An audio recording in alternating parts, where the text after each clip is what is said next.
evening, everyone. Welcome to the 2022-23 school year. All right, welcome. All righty, thank you for everyone being here.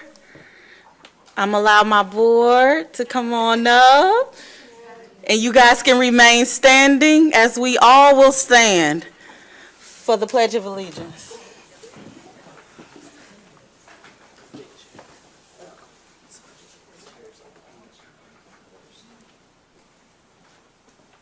Dr. Davis is going to start us off this year as our illustrious leader.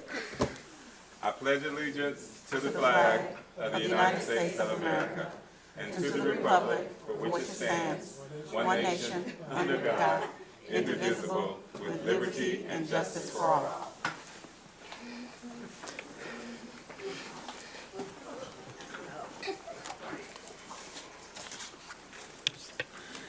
And as I open up our board meeting for the 22-23 school year, I would like to ask, how are the children? There we go.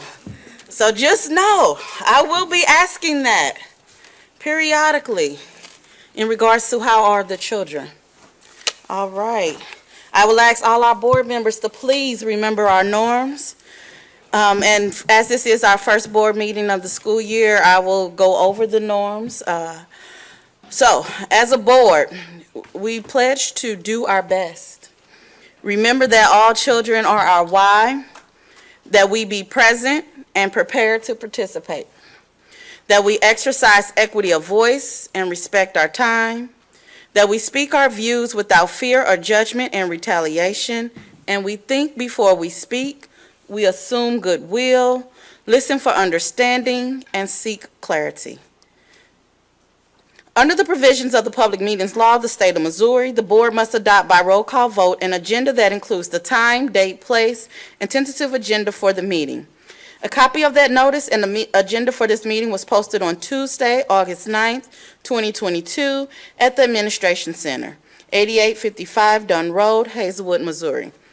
At the same time, copies of this notice and agenda were sent to major radio and television stations, to 3 newspapers, to all municipalities and schools in the district, and posted on our district website. May I please have a recommendation to adopt the agenda as posted? So moved. All righty. Dr. Martin, are you ready? Ms. Dunn. All righty. Aye. Dr. Paul Walker. Aye. Dr. Thurman. Aye. Mr. Tyson. Dr. Martin, aye. Ms. Bush. Aye. Dr. Graves. Aye, motion carries. Tonight we will start with our story. We will be sharing our images for success.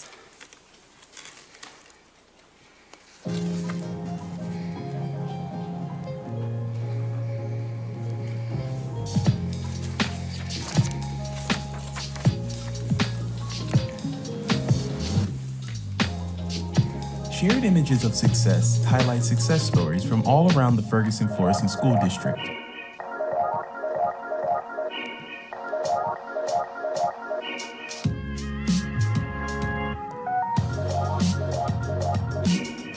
Teachers from across the district met in grade-level teams to make updates to the math curriculum. Teams updated proficiency scales and created mid- and end-of-module assessments aligned to them. In addition, they also created lesson-by-lesson summaries and plans in Canvas math courses for the upcoming year to provide a more streamlined planning process for elementary math teachers. Thank you to all the teachers who graciously gave up a week of their summer to provide such comprehensive updates to the math curriculum.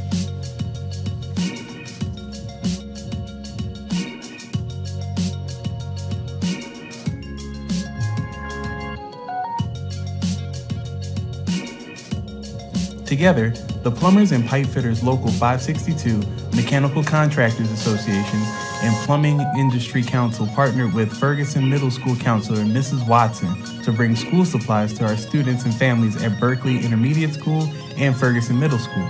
Local 562, along with several other private donors, collected clear and traditional book bags, paper, notebooks, pencils, pens, and more to ensure our students are able to be well equipped for the upcoming school year.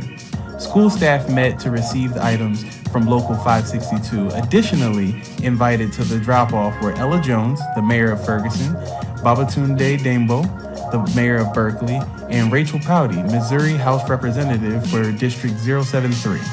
Thank you to Mrs. Watson for creating opportunities for our students' success.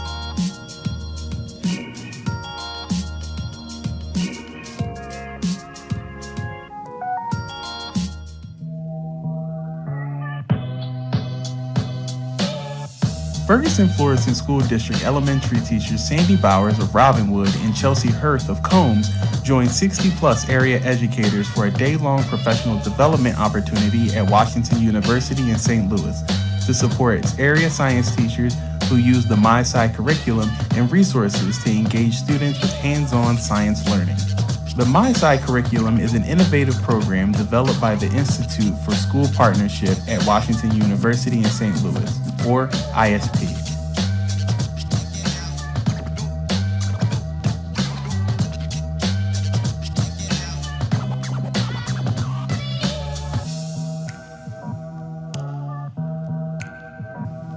And congratulations to Katrina Jones, who was chosen as a 2022 Missouri Regional Teacher of the Year. We are #FergFloorProud.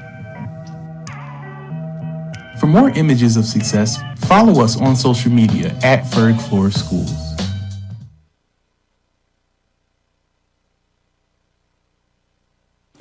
All righty. We will now hear from MSBA.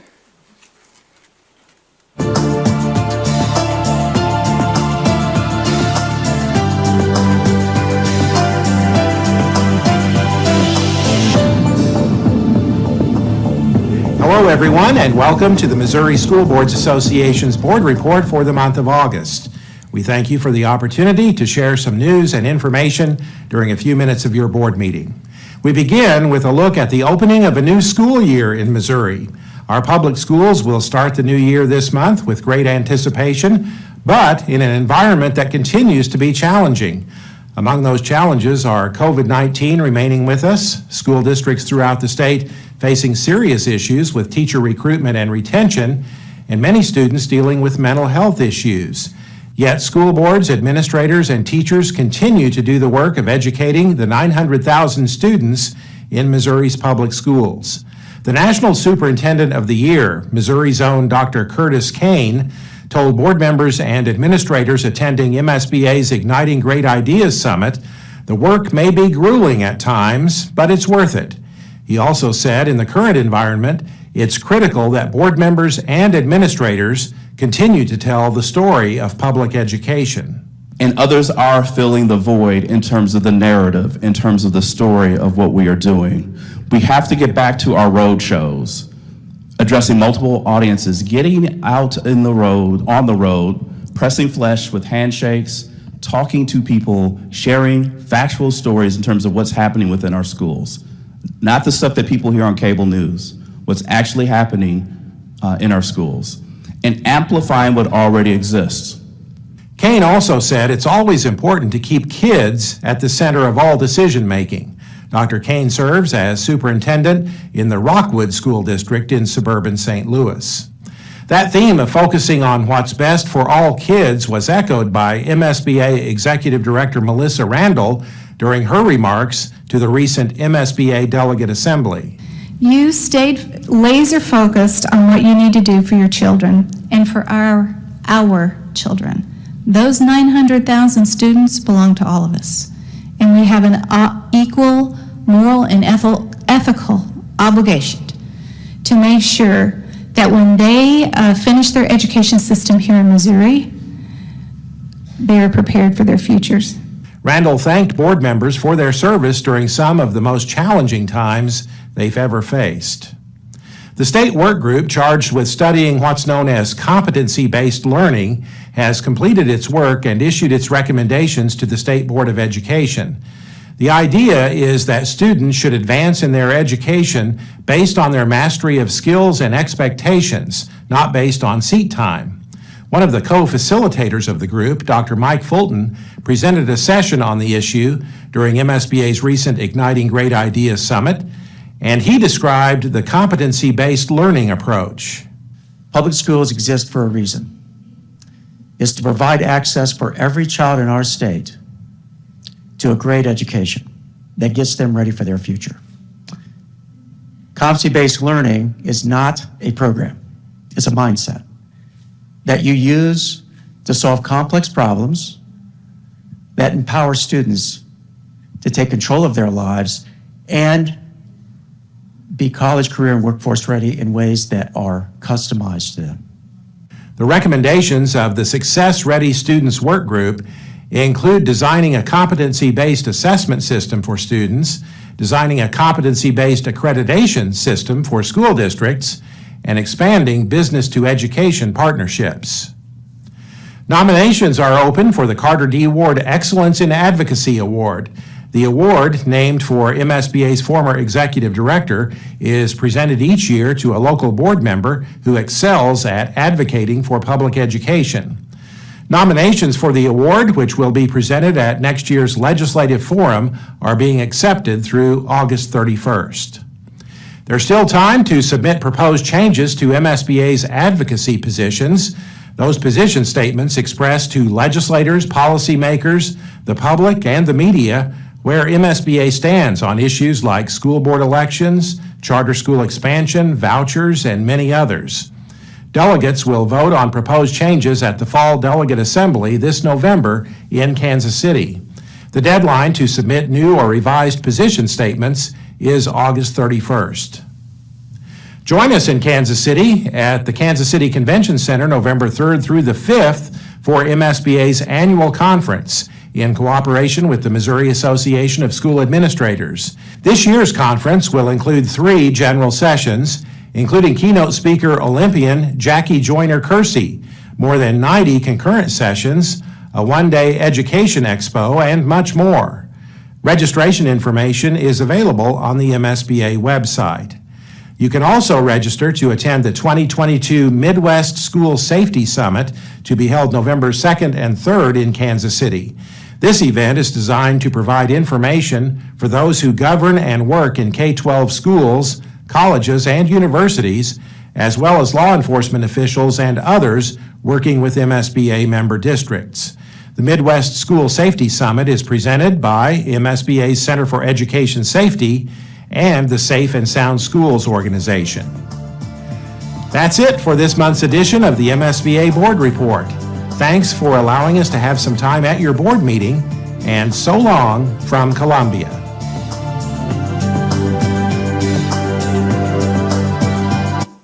All right, we are now on agenda item number 6, public comments. The board allocates this portion of the meeting to allow stakeholders the opportunity to comment on both agenda items and non-agenda items at the start of each board meeting. The board president will read aloud any comments that have previously been submitted. While all the comments will be included in the board materials this evening and may be found under public comments, the board may limit the number of comments read aloud based on the length of repetition.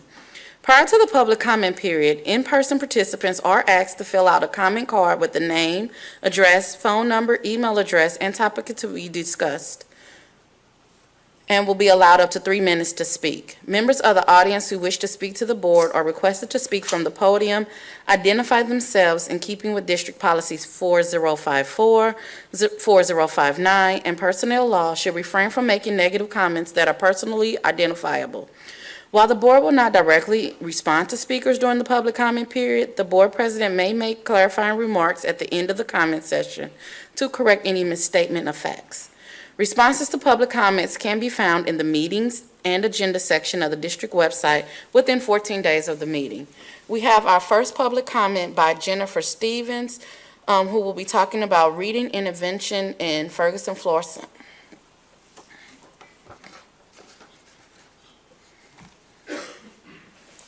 Good evening.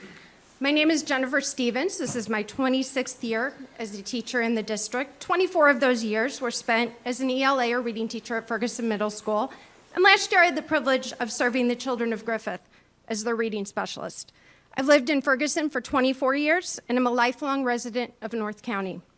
The district's elementary reading program, approved by the board as 2-year funded positions paid for with ESSER funds, has ended after 1 year, and all reading specialists have been reassigned to elementary school classrooms. This is a devastating development that will have negative consequences for students who need intensive support to become readers. Each year, Ferguson Florissant staff are required to watch 11 hours of training videos on various topics. 2 hours are devoted to state-mandated dyslexia training. In the dyslexia video, the trainer tells us that children who fall behind in reading require 2 hours each day of intense intervention in order to catch up to their on-grade level peers. Additionally, the trainer says the ideal time for these interventions to take place is prior to age 9 because of what science tells us about how the brain develops. It's much more difficult to try and make up for lost time, and the longer we delay, the harder it gets. After speaking with Griffith administrators and third grade teachers who had been in contact with our second grade teachers and administrators at our feeder schools, I spent the summer preparing to work with our incoming third graders, students whose formative years were deeply affected by not being at school in person or receiving instruction online, or not even at all during the height of the pandemic. The teachers told us to be prepared for students who were very behind in their reading and be ready to teach students who did not yet know their letter names. To be blunt, we will have third graders who do not know the alphabet. It is extremely difficult and at times infeasible for a classroom teacher to have enough time to provide those who are struggling with the individualized, concentrated attention they need while staying on track with the lesson plan for the other students. Students who struggle with reading mask their discomfort in the classroom with behaviors that disrupt and often get them suspended. The problem is not that our teachers are not teaching or building relationships with our students. The problem is that when children struggle with reading early on and there's no safety net, no intervention, no additional support, they avoid work. They stop asking for help. They reject the help that's offered. They put their heads down or play on their phones or roam the halls or cease coming to school altogether. Were you to observe classrooms and ask educators, they would tell you that students' reading skill levels impact their achievement on Galileo, MAP, classroom assignments and assessments, and their enjoyment and engagement in school. Please don't cut me off. Ferguson Florissant School District does not have a shortage of certified staff. In fact, the district has a surplus of 20 certified teachers who do not directly service students each day in the classroom. These certified teachers could be tapped to fill the classroom vacancies. Perhaps these teachers do not even know that the reading services to our students have been eliminated. Perhaps some would even volunteer to return to our classrooms to ensure that all of our students truly do have equity and access for all.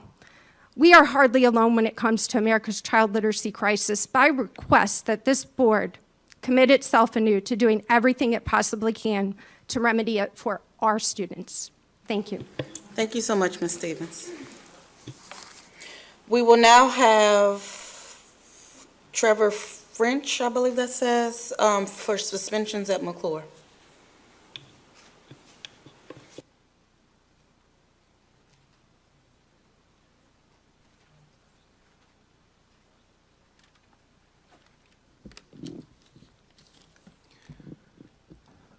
Good evening to all of us that serve in the body of the Ferguson Florissant School District. Quickly, I want to talk about a particular article that I read prior to beginning the school year on August 9th. I woke up on Monday excited about Tuesday, and on that Monday, I read a particular article entitled Messenger, Ferguson Florissant Superintendent Under Fire for Ongoing Student Suspension Crisis. One word that stood out in that article is the word crisis. And crisis has a threefold definition, but if you allow me, two contentions being with the word crisis, two of those being a time of intense difficulty, trouble, or danger. Crisis is also a time when a difficult or important decision must be made. In regard to those suspensions, teachers, staff, faculty, what have you at McClure, we put pressure on our principal to do something about the fighting that was occurring at our school. Reading this article brought to mind that the issue is that you're not hearing from the teachers. So I lead the charge on you all hearing from the teacher. I am a teacher that stands not only with Dr. Cedric Gerald, but I stand with the superintendent because something had to be done with the fighting that was occurring in the school. We only get 85 minutes, but 85 minutes had become depleted to 60 minutes, maybe 50 minutes. Why? Because we had to take charge of our classrooms because you had fightings. You had a lot of issues occurring in the building. Not just one day, not 2 days, but every day until our principal and the superintendent decided to take a stance and say, you know what, it's time to get back to teaching students. Not just teaching the subjects that we're all certified in, but teaching the subject, or the students is what we had to get back to. Okay, it no longer became about politics, but it became about the students and making sure that they receive the education that they are supposed to receive when they come into McClure. And not just McClure, but all the schools that fall under the umbrella of Ferguson-Florissant School District. The issue is, the crisis is not the suspensions. The crisis is the lack of support that teachers receive. The crisis is the teacher recruitment and retention. Okay, the crisis is that we still have vacancies in McClure right now. Okay, in the science department, in the math department. Okay, the crisis is we're trying to figure out who can teach these students. Okay, we can't effectively teach, and hear me out, we can't effectively teach if we have to break up fights. We can't effectively teach if we being called out of our names. MF, SOB, this, that, and the other. And the problem is some of the parents may be upset because we sent those students that didn't want to do school at home. So now they have to deal with those behaviors that we refuse to tolerate. Keep in mind that we do have structures in place. We actually just created a room called the Peace Room, where we actually can talk out issues with our students.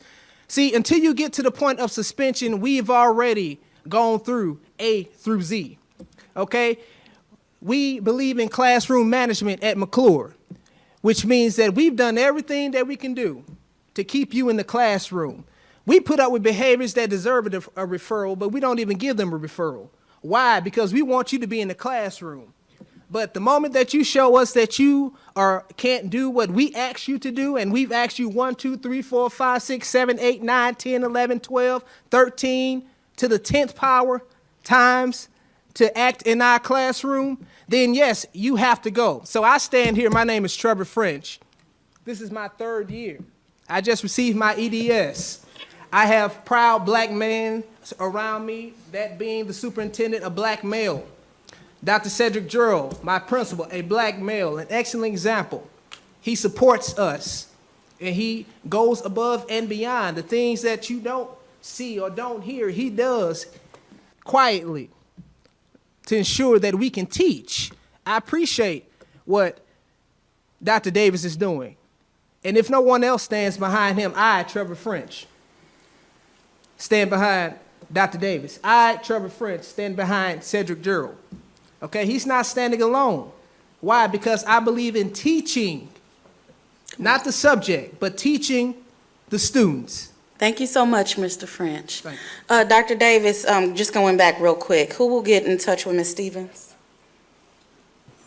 Ms. Jennifer, Attorney Hanson, And who will speak with Mr. French? Dr. Bland. Thank you guys so much for your comments. And now we have Kelly Love talking about the suspensions at McClure.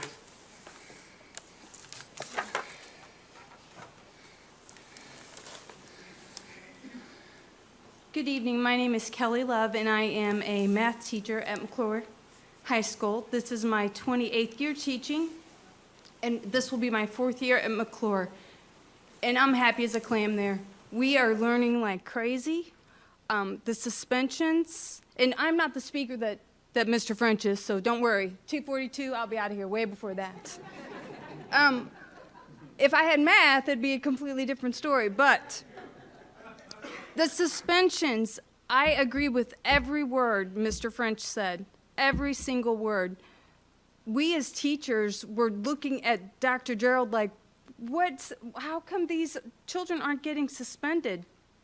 And With regards to the comment made at the beginning by Dr. Courtney Graves about the children, let me tell you who were the first ones to notice on November 3rd when we came back and it was quiet in the hallways. The children noticed.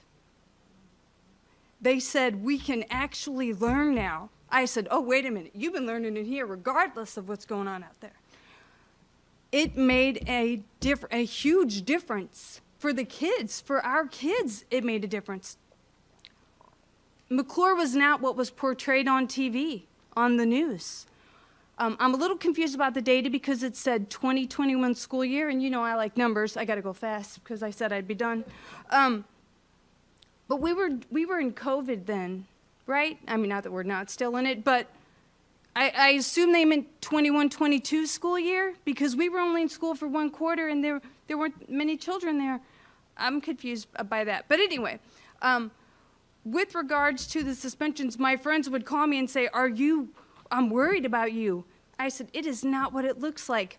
Not one day have I not felt safe anywhere in the Ferguson-Florissant School District. Not when I was at McClure South Berkeley, not way many years ago when I was at McClure North, and not when I'm at McClure High School. I've never felt unsafe. But I can tell you, November 3rd was magical. The hallways were quiet. We were learning for the 85 minutes. I'm running out of time. Okay, that's it. Anybody? Okay. All right. Thank you very much for letting me speak. I promise, numbers matter. All right. Have a good evening. Thank you so much, Kelly. Dr. Davis, who will get in touch with Kelly? Dr. Bland. All righty. Thank you guys so much for your public comments. All righty. This portion of the meeting is allocated for the board. Oh, I'm so sorry. Did she come in? Tiffany Oliver, are you here? Okay, Tolliver, I'm sorry. She is a parent. There has been a rise in COVID cases in St. Louis, and now there has been an increase in monkeypox across the United States. What measures are being put in place to handle this? Why isn't Ferguson-Florissant doing a better job of offering families virtual studies? And Dr. Davis, who will speak with her, or would you like to speak on this? Dr. Jane Crawford will follow up on it with her. All righty, thank you. I'm so sorry, Ms. Tolliver. I did not mean to miss your comment. All righty, now we will have this portion of the meeting is allocated for the board to provide an update of current activities and events in the district that may be of special interest to board members and the community. We will now have Ms. Jillian Dunn, Director. Good evening, Ferguson-Florissant. First, I would just like to say welcome back for the 22-23 school year. I reminisced a little bit last week at the admin retreat about this time of year as a teacher and how it was one of my favorite times as a teacher with all the new beginnings. And so I'm just really excited to still be at the table somewhere, being able to experience this new year with you. In addition to being up here at the board, I have been getting my Class Dojo notifications. So for those with students out there, make sure you're checking your Class Dojo. You have all parents, guardians on there because they are sending messages and they are coming fast. So thank you, Dr. Ice, Parker Road, for my Class Dojo messages. I appreciate it. I have an update from HR, and this is thanks to the wonderful and lovely Ms. Jennifer Hansen. Thank you as always. It says the Human Resources Department is focusing on finalizing contracts for all teaching candidates before the start of school. The national teacher shortage has affected Ferguson-Florissant. Human Resources assisted our instructional superintendents in helping shape classrooms and get qualified and quality teachers in front of each student on day one.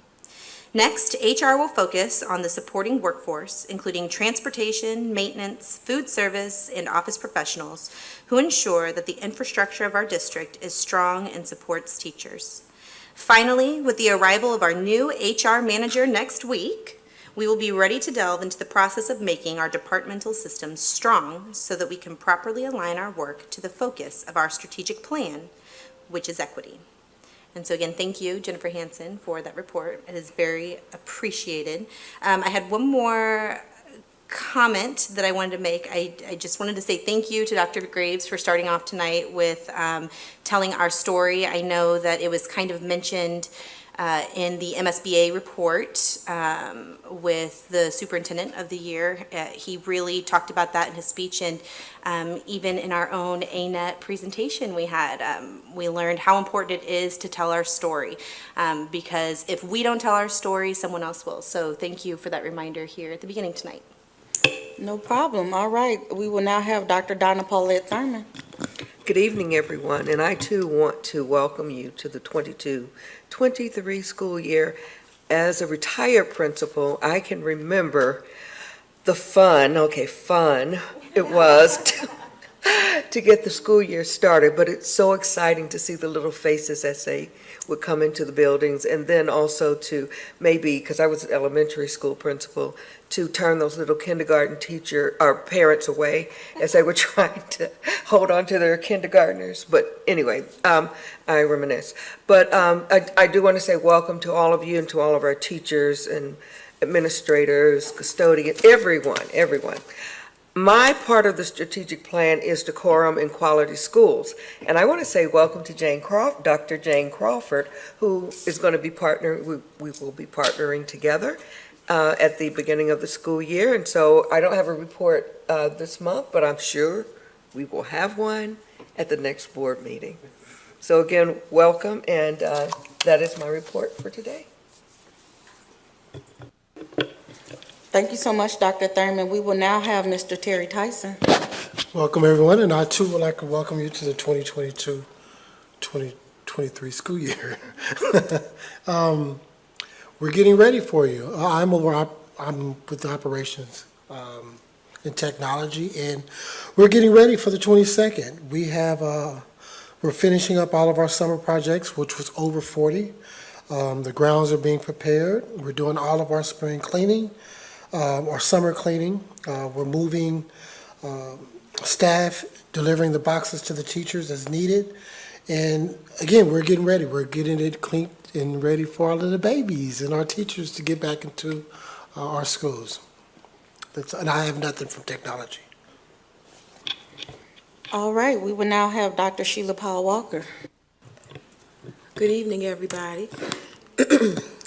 I also want to welcome you to the new school year, and I want to say thank you to everybody in all the different departments where you work for all the hard work that you've done to make sure that our buildings are ready day one to receive students. And it might not even be appropriate for me to say this, but I just tend to be led by my heart.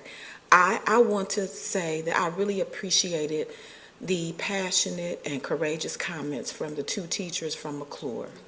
I really appreciated hearing from the two of you. And I don't know, like, it just made me feel good that folks like you are in our buildings, interacting with students on a daily basis. So I truly appreciate you being brave to come and speak and share what you had to say tonight. That's not me saying that we don't have work to do as a board and as a district, but I appreciated you coming to share that. That is all, Madam President. Thank you so much. We will now have Dr. Kevin M. Martin. Good evening, everyone. Welcome to the school year as well. I look forward to seeing everyone, and as Dr. Graves pointed out, Convocation, please feel free to invite us. We'd love to come see classrooms and buildings. So she opened the invitation during Convocation, so we want to know what's going on in our classrooms and hope that this year has some less struggles as last probably 2 years had. So certainly there's going to be new challenges that come, and we're going to be prepared for it. And I know we heard some comments tonight from other parents, and there's always going to be something out there that we need to focus our energy on, and hopefully we can remain focused on our kids and figuring out how to teach them in the best environment that's conducive for learning for all, while providing them the rights that they have and responsibilities across the board. So mine was with finance, and we have a couple items tonight. We continue to be eligible for a community program where every one of our students is eligible for breakfast and lunch. Tonight, the board's being asked to approve the cost of lunch increases and breakfast for staff mostly. In addition, Aramark is preparing and getting their kitchens trained, and menus are being finalized and available online for families, and we're excited for the different options for families.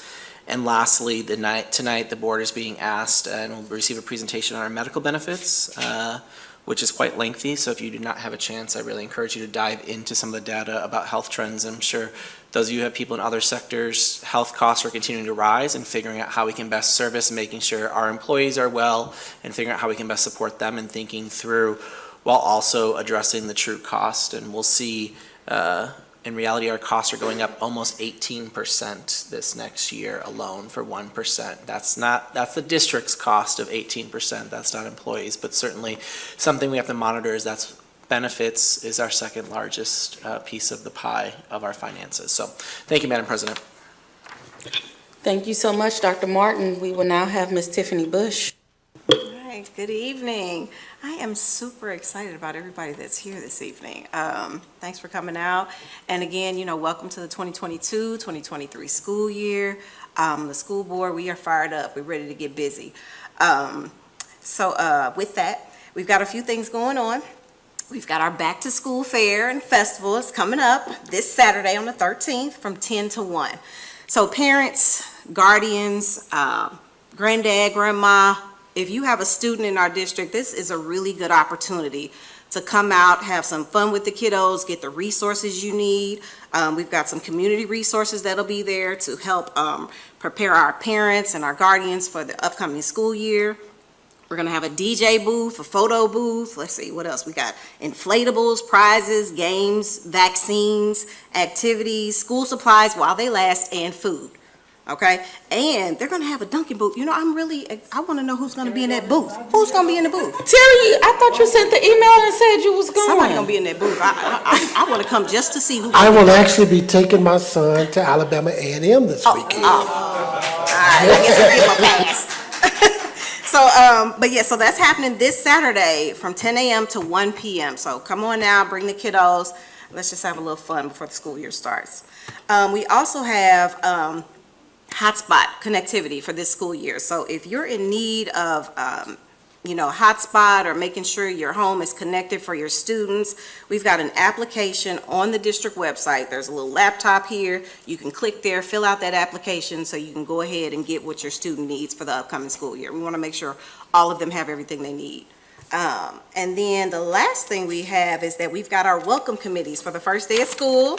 We want to welcome our kiddos back, roll out the red carpet, get excited, cheer them on. We've got some, if you're willing to volunteer for that, you can volunteer. Let's see, we're going to be assigning repeat volunteers as a part of our welcome committees. That helps build rapport between our students and their volunteer and mentors, excuse me, and establishes contact with students if they're budding partnerships between the school and organizations. I hope I read that correctly. It sounded a little weird. The Welcome Committee will have suggested greetings for students as they enter the building. So that's something to get excited about. If you're interested in volunteering for that, you can contact Mr. Harold, Albert Harold, at 314-687-1924, or you can email him at aharold, Harrold, @fergfloor.org. And that's just some of the things we have going on. That's it. All righty, I guess it's me, so. All righty, I just want to say thank you for allowing me to represent you guys as president for this school year. It is my goal this year to be fully present, to listen, to be vulnerable, to show empathy, and keep us out of the weeds and govern from the balcony. As Dr. Powell said, we have work to do. The board next month will be sharing our focus. We'll be sharing what our goals are for the next school year, what schools we will be partnering with. We will have a governance calendar, and we will be sharing what new strategic areas that we will be assigned to. I don't think anybody's going to want to switch, but we'll see next month. But I just kind of wanted to kind of give you guys an insight on where the board is at. And the biggest thing about the board is this is a year of accountability. And that's from the community to the parents, to the students in the classrooms, to us as board members, and to administration. We all have roles to play in making sure that our students are well. And so this year, that's the focus. Let's hold all of ourselves accountable for the roles that we play. We will now have Ms. Dana Bell FFNEA newest president and my soror.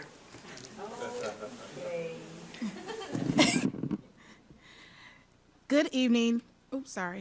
Good evening and greeting to our Board of Education, Dr. Davis, administrators, and Ferguson Florissant stakeholders. As we begin the start of the 22-23 school year, let us focus on equity and access for all as we work together this school year.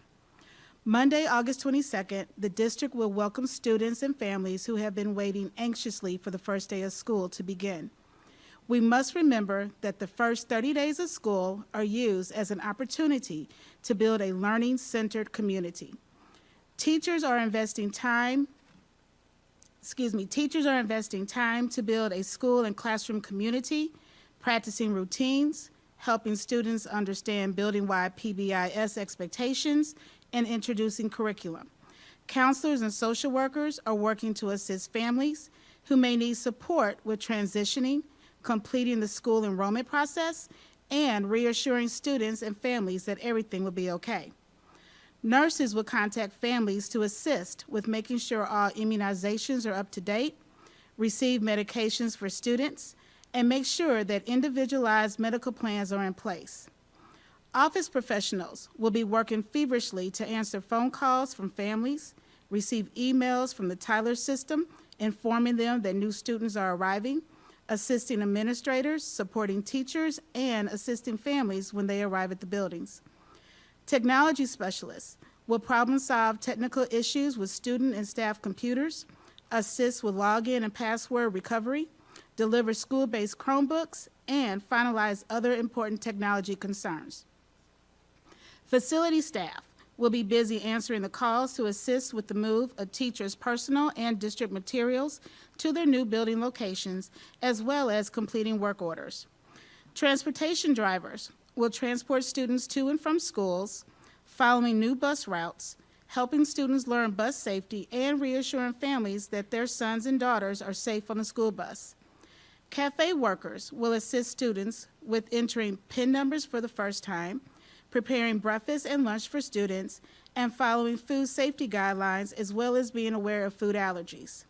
Finally, building principals will answer the plethora of questions that families may have and reassure and encourage their building staff that the first 30 days of school are usually the roughest, but they trust their staff to do their jobs and provide the safest learning environment for the students in that building.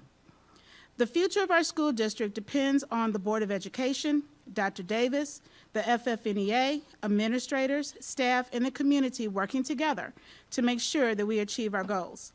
Let us continue to encourage and develop strong scholars, have small class sizes, remind the staff that they are valued. I'm going to say that one more time. Remind the staff that they are valued. Listen to one another, promote personal growth, be transparent, bring parents to the table to discuss solutions, and enforce the student code of conduct. If we continue to put the students first and focus on equity and access for all, then the 22-23 school year should turn out to be a prosperous year. Thank you. Thank you so much.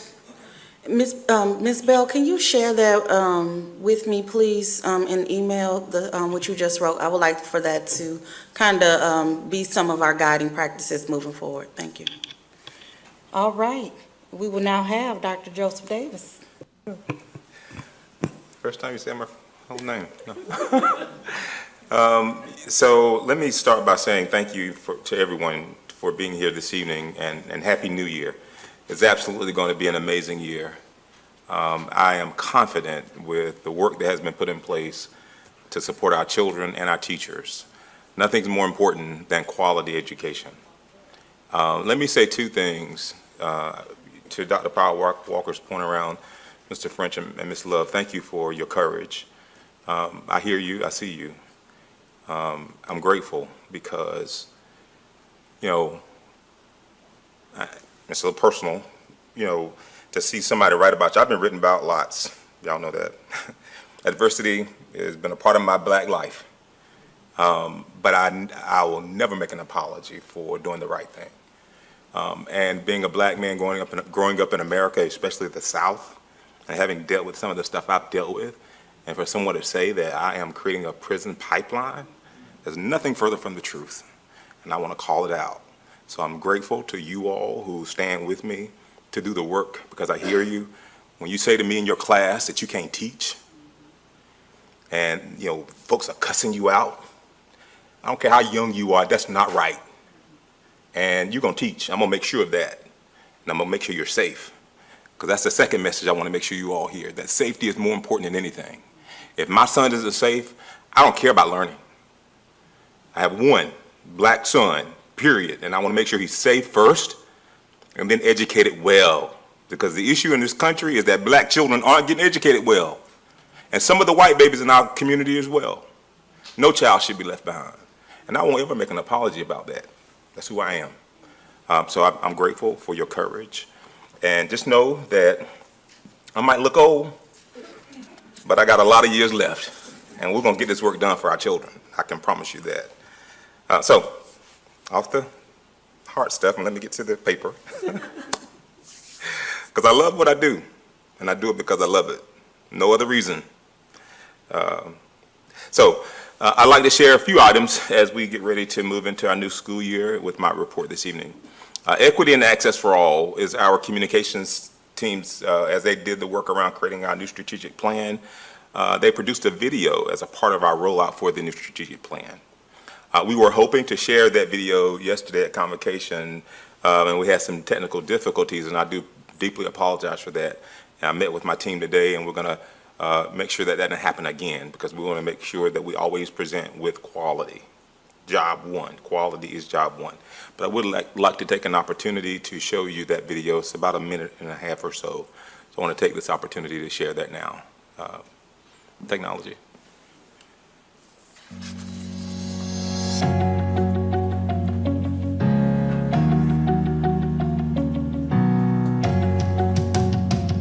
Our mission. Our mission. Our mission.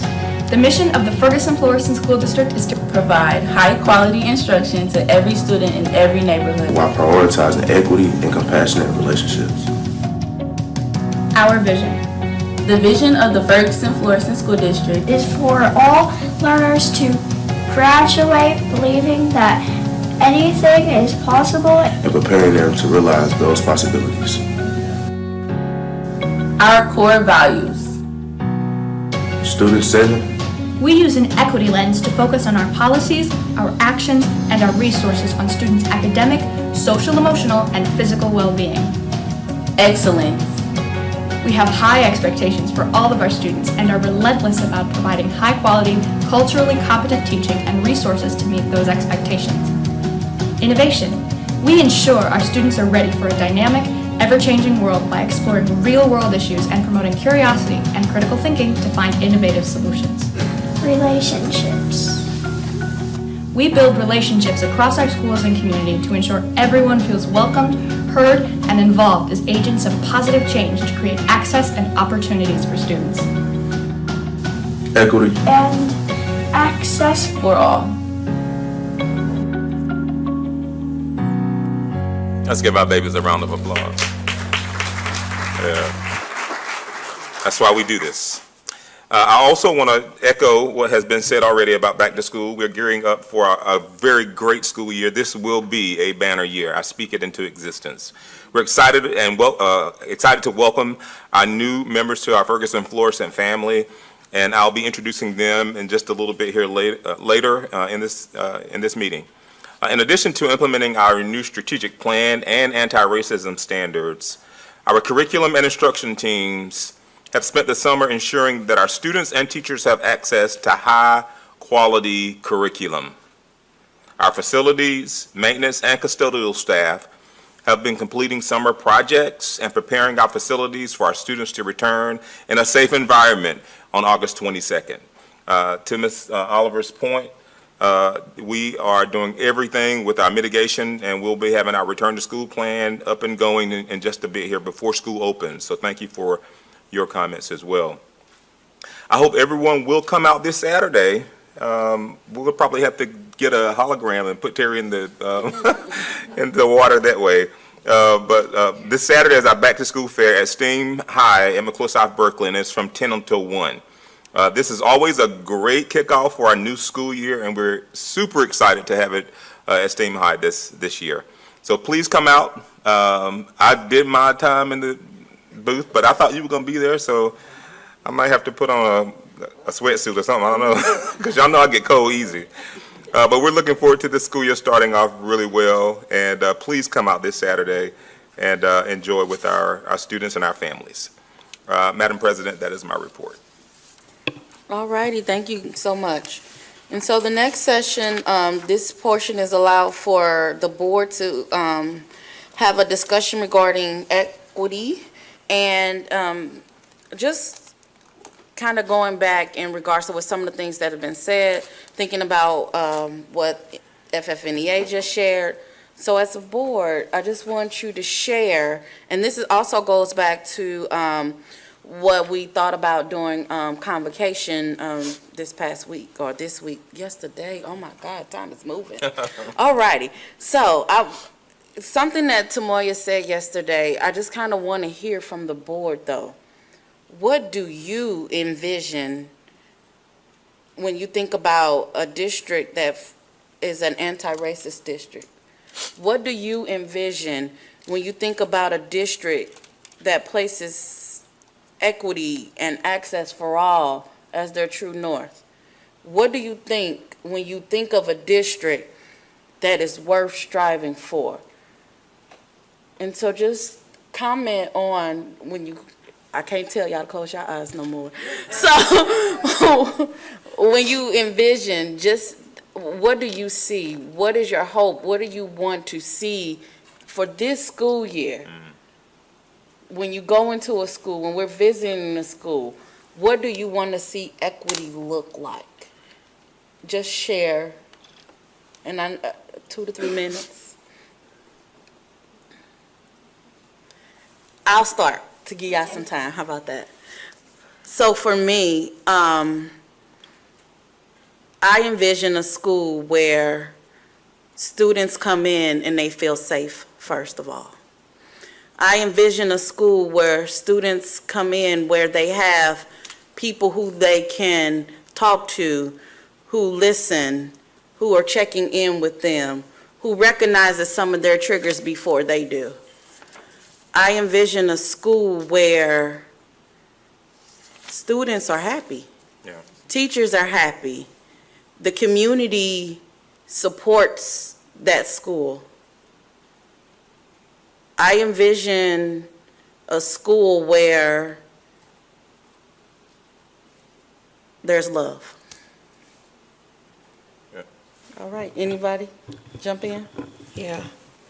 The first thing that came to mind for me was I envision a school district and the schools where the children run to the school doors. It just, in my head, I just see kids running because they want to be there. And then once they get there, they are received by people who want them to be there. And so we have quality teachers, and I know that our teachers want to teach, and I know that our students want to learn. So I envision a class walking in and seeing people learning. And a quiet classroom doesn't mean that that's the best kind of classroom. I want to see a noisy classroom where kids are walking around asking questions and feeling safe in that environment, and safe to make mistakes, safe to ask questions, safe to be able to share with their peers, safe to be able to have a great relationship with their teacher. I envision teachers who also run to the school doors because they want to be there, and they want to be there because of our wonderful students, and also because they know that they are loved, that we care about them, and that we support them wholeheartedly. So teachers, we want you to feel that way, and it is going to be, for me, and I speak as 1/7 of the board, that is going to be my charge, to make sure that you are heard, that we appreciate you, and that when we don't, that you make sure that we know that, or me. No, that's all right, everybody know. Not just me. But I just want us to have a safe environment, and I don't mean just safe from physical safety, but even emotional safety, where you can go and you can share, not just teachers, administrators, but the children as well. I also envision a school district where we have resources, and we have many, many resources here. We really do. I don't think there's anything that we need well, I shouldn't say that, because we do need more teachers, and we do need reading teachers. Thank you so much. I'm not finished. I 2 still to have 3 more minutes. vision. Is that the 3 minutes? Did you turn the timer on? Yes, I did. Okay, all right, I'm done. Thank you. We would like to hear everybody else's visions as well. Okay, I Jillian, can you go can next. Yeah, so when I first heard this question from you, my mind went to my role, I'm a year in, role as a parent in the district. And what I envision is very similar. I didn't necessarily envision my kid running up to school, but kids excited to go into school and to have this building that is, a part of the community, be a place where our families not only feel welcome, but where we've created opportunities for our families to learn together. I think that having those opportunities where our families are empowered to be knowledgeable with their children's education, and to create those partnerships in the school is vital to do the work that we want to see done. And I envision organizations like the parent-teacher organizations in each of our schools being a part of taking on that lead to really strengthen those relationships in our communities. Thank you so much, Ms. Dunn. Mr. Tyson, are you ready? All righty, I'll go down here. Are you ready, Dr. Powell Walker? I can go. I wrote a couple of things down, but I was kind of still thinking. I can go back because we know Dr. Martin is ready. Okay, well, I'll let Dr. Martin. Sure, I'm ready. I would say, honestly, I think about belonging is a big word for me. And so, like, all of our people feel a sense of belonging, whether it's our staff, our support staff, our operations staff, our teachers, our students, our parents, have a sense of belonging and feeling that connection that makes them want to love school. And when we think about being anti-racist, in my eyes, it's how do we, when we see something is not right, whether it's a process, a policy, a procedure, a system, a not access to class or whatever the case may be, how do we push the system to change it to fit the needs of today while providing rights and responsibilities for everyone? And how do we manage that so people can teach and learn? Because, I think we need to have environments that are conducive to learning, and that looks different. But then when we have students who aren't well in the traditional setting, what are we doing for them to support them in different ways? And the answer is not just suspension. It's not just keep them in the classroom disrupting the learning from everyone else either. But are we fighting for the system to think of things differently, of a district to provide different opportunities to meet everyone's unique needs in order to really get that true sense of belonging, and working relentlessly until we can find that one happy trigger that gets them to the place of not wanting to explode but feeling excited about school. And sometimes it takes 12 years and you're still not there. And so, but have we tried other things? And so thinking about sense of belonging and how do we, when we find injustices in our systems or policies or procedures, not just being complacent with them or ignoring them or not waiting for the next one to come out, but really asking and raising those tough questions of how can we change it, whether it's at a school or the district or as a board or the community or state law or federal law. How do we push and advocate to get to what we need for what's best for all of our kids, faculty, staff, to really have that big sense of belonging and holding all stakeholders accountable to that work. It can't just be done with one of us, one group of stakeholders. Thank you so much, Dr. Martin. Any one of you all that I'll help for can jump in? I can share a little bit. That is a very loaded question, Dr. Graves. It's an important question, but it's pretty loaded. So for me, when you mention that, what I thought about is a place where all children have the opportunity to achieve at high levels, because we've made sure that everybody has access to what they need to be successful regardless of their age or their gender identity or their sexuality, what their financial status is, their learning ability. None of that should matter when we think about helping children be successful in school. And I also thought about Maslow's hierarchy of needs. So for those that don't know, Abraham Maslow was an American psychologist, and I think it might have been like in 1943 where he created Maslow's hierarchy of needs. And there are like these 5 levels. And basically the premise is that a person can't be expected to perform up here if their needs haven't been satisfied down here. So some years ago, somebody created something called Maslow's hierarchy of school needs, and it kind of operates the same way. You guys probably get the idea. So I would want to see us be a place where we're making sure that those very basic needs are being met, because we understand that if we can't get that done, we can't get to the business of learning. And finally, I would just say that I think we do this work by listening and helping children and families make connections to what they need to be successful. So what I'm getting at there is, in safety and security, you often hear people say, if you see something, say something. But I think that applies across the district. Sometimes we see a family struggling in a particular area, and we kind of think somebody else is going to take care of that. But we have the power to speak up. Like, it might not be me that can do it, but I can speak with the counselor or the social worker or the administrator to say, I saw something. Because if we're serious, like in my line of work as a social worker, I don't teach math, I don't teach reading. I think my job is to clear the road so that the people who do teach can teach.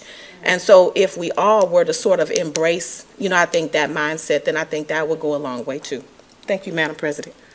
Thank you so much. All right, Ms. Bush, come on. I agree with Courtney. Dr. Shinapal Walker. That was a loaded question. But when I thought about the question, because when I hear y'all's answer, that's the end product. That's the finished product. Well, I thought about the process. And I see struggle. I see opposition. I see change. And we have to continue the difficult conversations, but it has to be backed up with action. Y'all know me. We can talk about it, but what are we going to do about it? So everything everybody said, ditto, I am with you. Let's roll up our sleeves, but let's get the work done. And it's going to be difficult. We're going to have opposition. If anybody knows this man, they know that article was crazy. I mean, if you know him, you know what I mean? But we got to expect that type of opposition, because we're changing the narrative. We're changing, and change is difficult for some people. But if you continue to do the same thing over and over, expecting something different, that's insanity. And I'm up here with let me say that too. I am honored to sit in this board with you guys. I am so serious. Because when I hear these people talk, and their heart for every person, every child, every teacher, y'all don't hear the private board meetings, the private conversation. These people care. This is the board that can get this work done. That's from the bottom of my heart. So I see trouble. I see it. But I also see all that y'all see, but we got to get through this to get there. Yeah. So we got to have the tough conversations. Back it up with action. We got to do it, y'all. And then as we do it, this is Courtney's favorite, please remember our why. If we just keep our whys, our focus, keep that in our face, man, I am doing this not to just sit here, but to represent the 9,000 and some odd students in this district, to represent every stakeholder, every parent in the district. Like I said, my son just graduated, so I had to ask him when is the first day of school. I would have known that, you know what I mean? But he graduated this year, so I'm trying to get him off to college. But the point is, when we get so tied up to trying to get there, we'll get frustrated. It's going to get tough, Doctor. But we got to remember our why. So that's what I got, y'all. Thank you so much, Mr. Tyson. Ms. Bush? Yes. I was getting a little emotional over here. So when I think about what I envision, and along with our anti-racist standards and equity and access for all, I think about our schools being just being safe havens, where our students and our teachers, our staff, can come into our buildings without fear of violence, without fear of judgment from being who you are. And also, I envision an environment where we are willing to lean in and have those difficult conversations. I think that in that area of discomfort, that's the area where we grow and we stretch the most. That's where we learn. And I think that place, it seems difficult, it seems daunting in the beginning, but if you just stick to it, and walk it out, we will be on the other side of that thing. It's gonna happen. We will get there.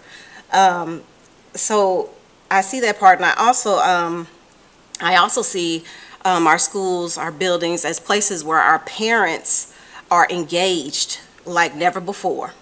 Like where the expectation is that we have to have you at the table. We have to have your input. We can't let you off the hook. We need you involved in this process.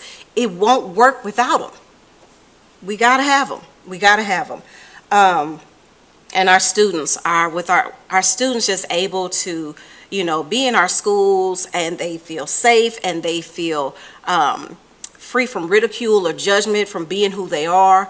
And I also feel like our students being able to have a voice and agency for themselves, to advocate for themselves, and for our teachers and the adults in the room to hear them out, to listen to them, to hear what their concerns are, and try to meet them halfway, try to speak to those places where they're struggling, just to really, really have a genuine concern for them, not for it just to be a check mark or just to, get through to the next hour, but to really have that genuine concern and heart for our students.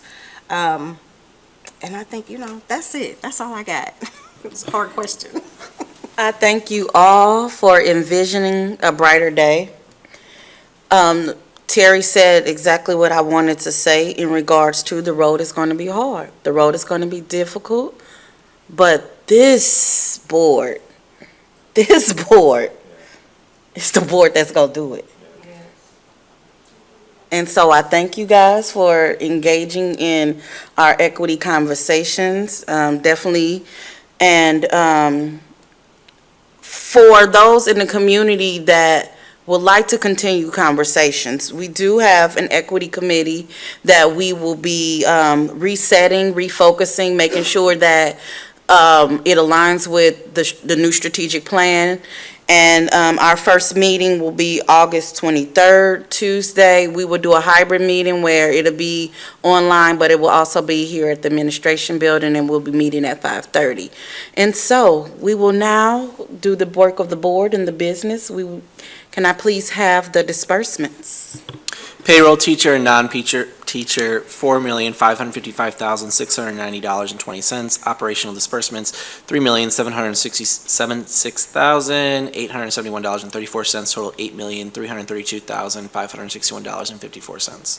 All righty, can I get a recommendation to approve the consent agenda as presented? Second. Call for the vote. Dr. Paul Walker. Yes. Dr. Thurman. Aye. Mr. Tyson. Aye. Ms. Dunn. Aye. Dr. Martin, yes. Ms. Bush. Aye. Dr. Graves. Yes, motion carries. We will now welcome our new family. We will now give thanks to those who are at the big kids table now. Dr. Davis, it's on you. I feel like I need to pray so we can eat. All righty, so we have quite a few new folks on our team, and I'm super, super excited to have such a high-quality, smart group of people who are ready to put their hands to the plow. We have, I think, Kevin, did we give everybody a copy of this? No? Or the board has, so we'll have this posted. I won't go through everybody's bio because it would take me a long time. I'm going to call your name and your role and where you'll be. If you would, just stand. I'm going to give you about maybe a minute, not a minute, a second or two, so folks can see you, because I want you to stand up so we can see you. And then what we will also do is at the end, we'll hold the applause until the end. Okay? So let's start. First, we're going to have, I want to introduce our new Dean of Students at Central Primary School, Dr. Bennett Wilkins. He's standing in the back there. I did say hold the applause, but we'll go ahead and do it. Oh, my bad. We'll go ahead and applaud. That way we can celebrate as we move along. Our next Dean of Students at Berkeley Intermediate, Mr. John Capuano. All right. I got it right, didn't I, John? Welcome. That's good. Thank you.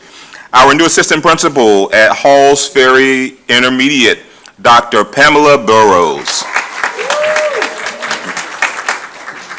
Our new assistant principal at Griffith Intermediate, Dr. Melinda Rousey.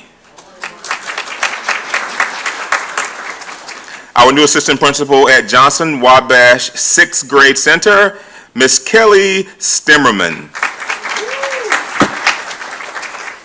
Our new assistant principal at Cross Keys Middle School, Mr. Taylor Cameron. Our new assistant principal at McClure High School, Miss Shannon Tuggle. Our new assistant principal at STEAM Academy at McClure South Berkeley, Miss Hope Sutton. Our new assistant director at the Restoration and Wellness Center, Mr. Paul Mariolis. Our new principal at Holman Primary, Dr. April Mendez. Our new principal at Combs Intermediate, Mr. Derek Bridges. Our new interim principal at Halls Ferry Intermediate, Dr. Lori Zaluki. Our new interim principal at STEAM Academy at McClure South Berkeley, Mr. Jeff Tandler.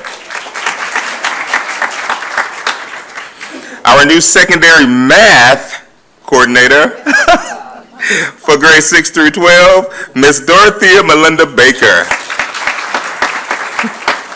If y'all didn't hear her sing today, she sang the national anthem, and I mean she dropped the mic. So awesome. Our new director of counseling, Miss Jennifer Lane. Our new director of career and technical education, Mr. Bradley Johnson. Our new director of research and technology, Mr. Ryan Deem. Our new executive director of human resources, Ms. Jennifer Kryson.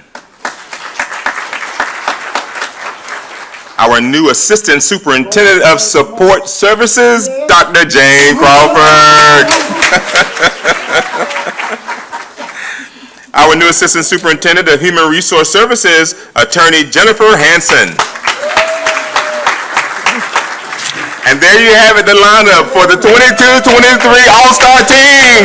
Welcome to First Floor. And so on behalf of the Board of Education, I would like to say thank you for being here. As you can see already, we have work to do. And so thank you for joining us. Thank you for taking this journey with us. And we will now move to agenda item number 11, Achievement Network. And we will have Jennifer Crazen, Director of Human Resources, and Kevin Hampton, Chief of Staff.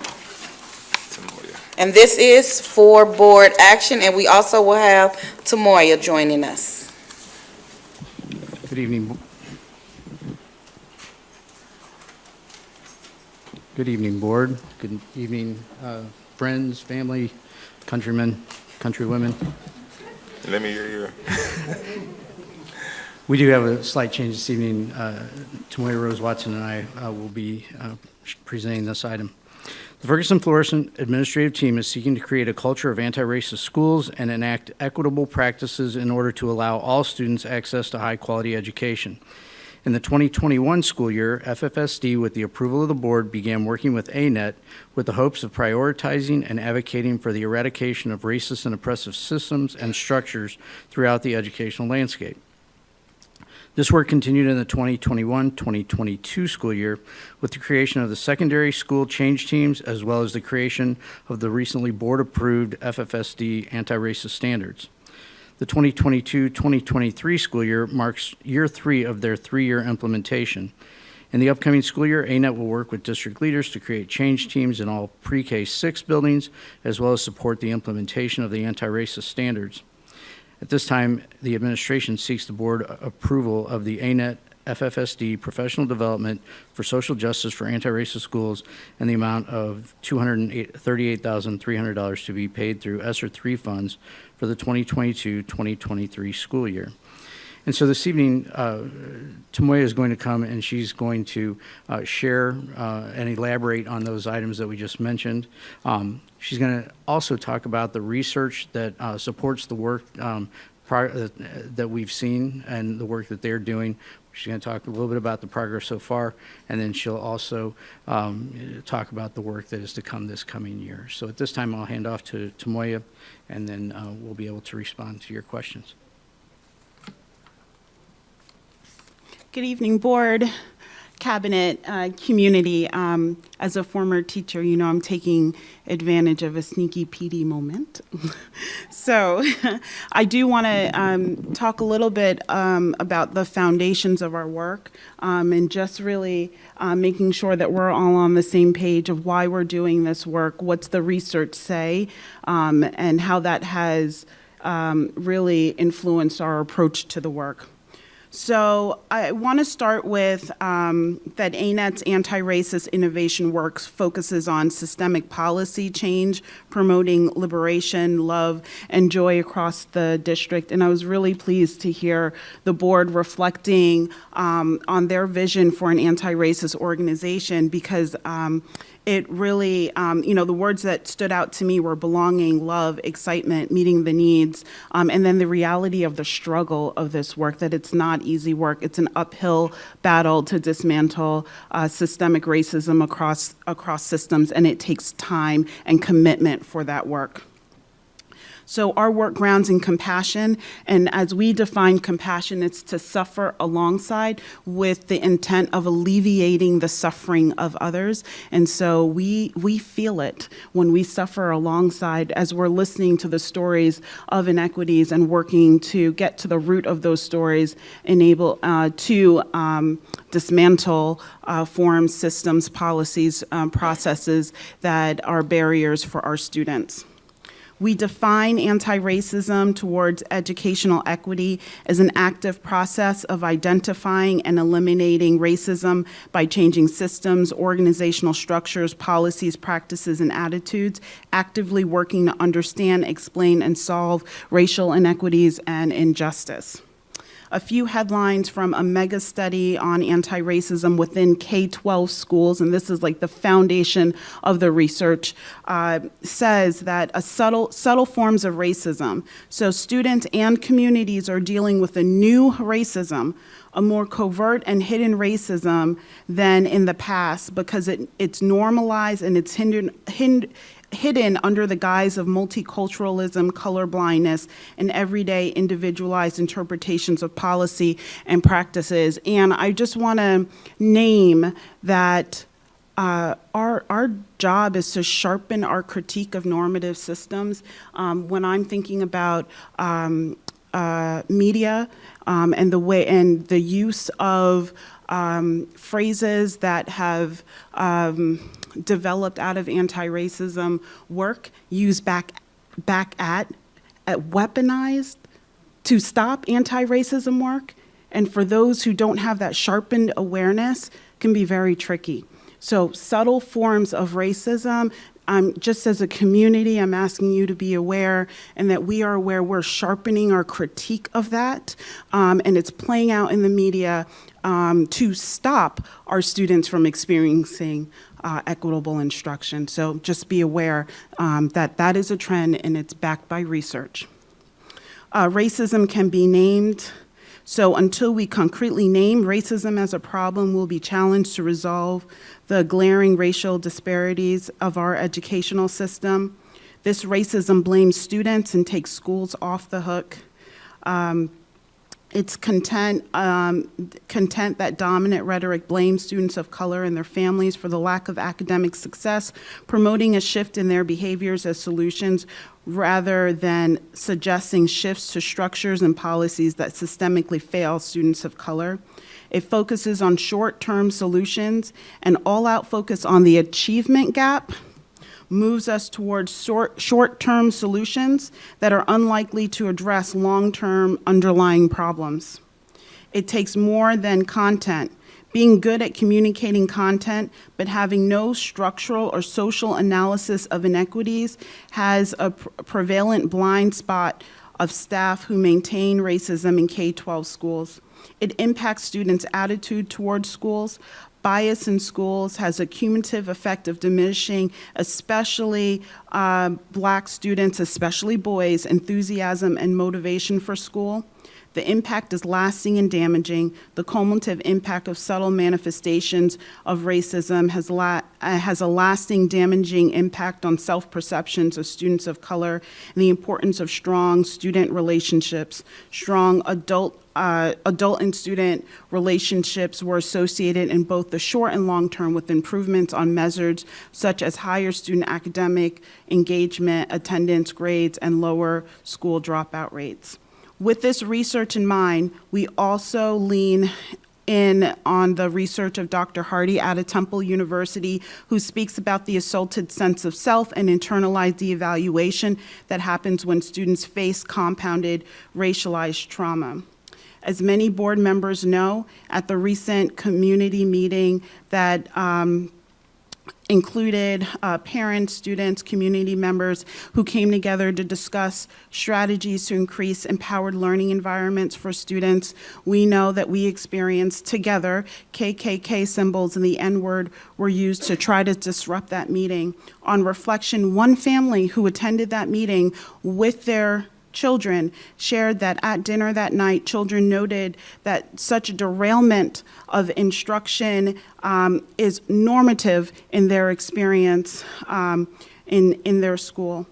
And research stated that the exposure to this chronic stress could change the architecture of developing brains, negatively impacting important functions such as regulating stress hormones, memory, attention, planning, and learning new skills. The beliefs that govern this work for us is that, one, all forms of oppression prevent marginalized students from experiencing educational equity.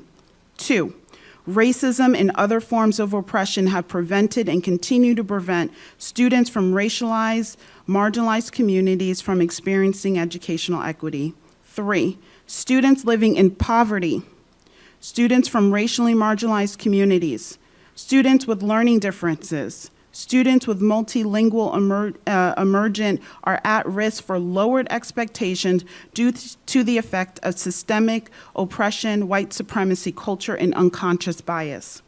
4, access to high quality, equitable education for all schools is a matter of justice. 5, in order to achieve equitable instruction, we must recognize, respond, and provide support and resources consistent with anti-oppression principles.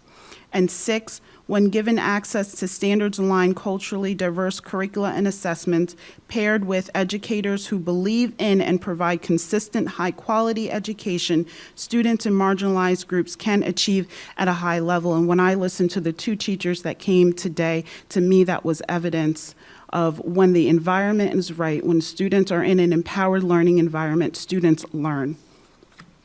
The prioritized goals for our work thus far have been, I'm talking about this year, actually the 2 years that we've been partnering with the district, is that leadership teams have built a guiding coalition around the work, and we're increasing that coalition as we go, like a snowball, and increasing more leaders to be a part of the work. That staff demonstrate and sustain a sense of urgency around the anti-racism work, as evidenced in our anti-racist diagnostic. The strong staff support was represented in that data.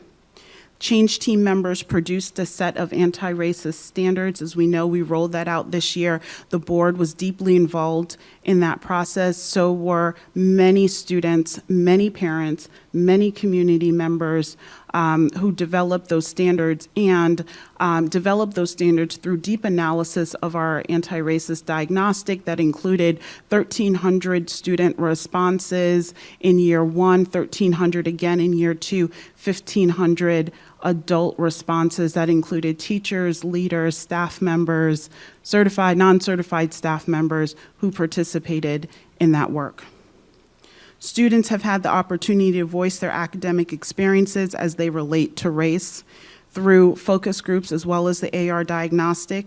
Leadership teams have a baseline knowledge of the strengths and weaknesses of the district, and knowledge, skills, and abilities that individuals need to build around anti-racism. This year, we spent 4 days with leaders, 2 days working with Dr. Davis around goals. Thinking about state level accountability, Ferguson's strategic district strategy, as well as down to the school level strategy and goals. And we spent 2 days focused on how to implement and take action, as the board member said, to take action on our anti-racist standards. How do we integrate our standards within our goals so that they're baked in and not an add-on at the end, as well as all leaders in the district gave input on our anti-racist short and long-term strategy for the district this year. So that work happened over the summer. Leadership team has made progress within the anti-racist building blocks on identified priorities. Staff has gained a common language and principles around anti-racism. We'll continue to build that per board approval. Staff will gain a better understanding of their implicit and explicit biases as they self-reflect on their identities. We specifically had, especially at the secondary level, professional development that gave space and provided a container for folks to reflect on how our identities show up in the way that we show up with students. Staff begins to not only recognize but respond to bias, and we've seen that this year. Change team members have built their opinions and of assets and barriers of the anti-racism work. It was a privilege to work with secondary change teams this year, and elementary will come. Will be focused on elementary for this year. Students have agency to shape and guide the anti-racist standards and anti-racist development for staff, and so we've worked to increase the student participation at the secondary level and hope to do so at the elementary level, and strong parent and student engagement across the change teams with the schools and districts. Principals, secondary principals did a great job recruiting parents to be part of that work. So this coming work, what's in the proposal that you all saw this year includes anti-racist audit and diagnostic. And I just want to say about the audit, the standards serve as a tool for us to measure our progress. And so for the audit to happen, we would bring artifacts, school handbooks, policies, and procedures, and we would use the standards as the tool to help us figure out where are our strengths and where are the growth areas for the district. Anti-racist training, school and leadership executive cabinet training, and coaching, executive coaching. We'll continue to leverage the anti-racist diagnostic to track our progress. We're building capacity at the school level with increased local level change teams. We'll continue our data analysis and developing action steps based on those, and we continue to support the implementation of the anti-racist strategy. I feel like I could go on all night, so I'm going to stop there to see if there's any questions. Thank you so much, Tamoya. And now may I have a recommendation? Yes. So moved. Oh. Second. Did you want me to read the recommendation, or? No, I think we Okay, got it. good, okay, right. It kind of got read. Discussion. I'm going to start on this end. Dr. Powell Walker, did you have anything to say? Or did you have a question or concern? I think one of the questions that I have is just, I'm excited for the equity work that's been done. And my wondering is, I loved what you said about there being an audit. And so my curiosity is, when you have the audit and you get the outcomes, is there going to be a plan to figure out how to make sure that that's happening in all areas? And what I mean by that is that, like, if there's not a plan, then we might focus more heavily here or there. But really, if equity is gonna be our through line, so to speak, then it should be evident in all the work we do across the district. So I wondered if the audit would position us to get to that place. Yeah, I think it will position us to think about how to focus, because we know we can't do everything at once.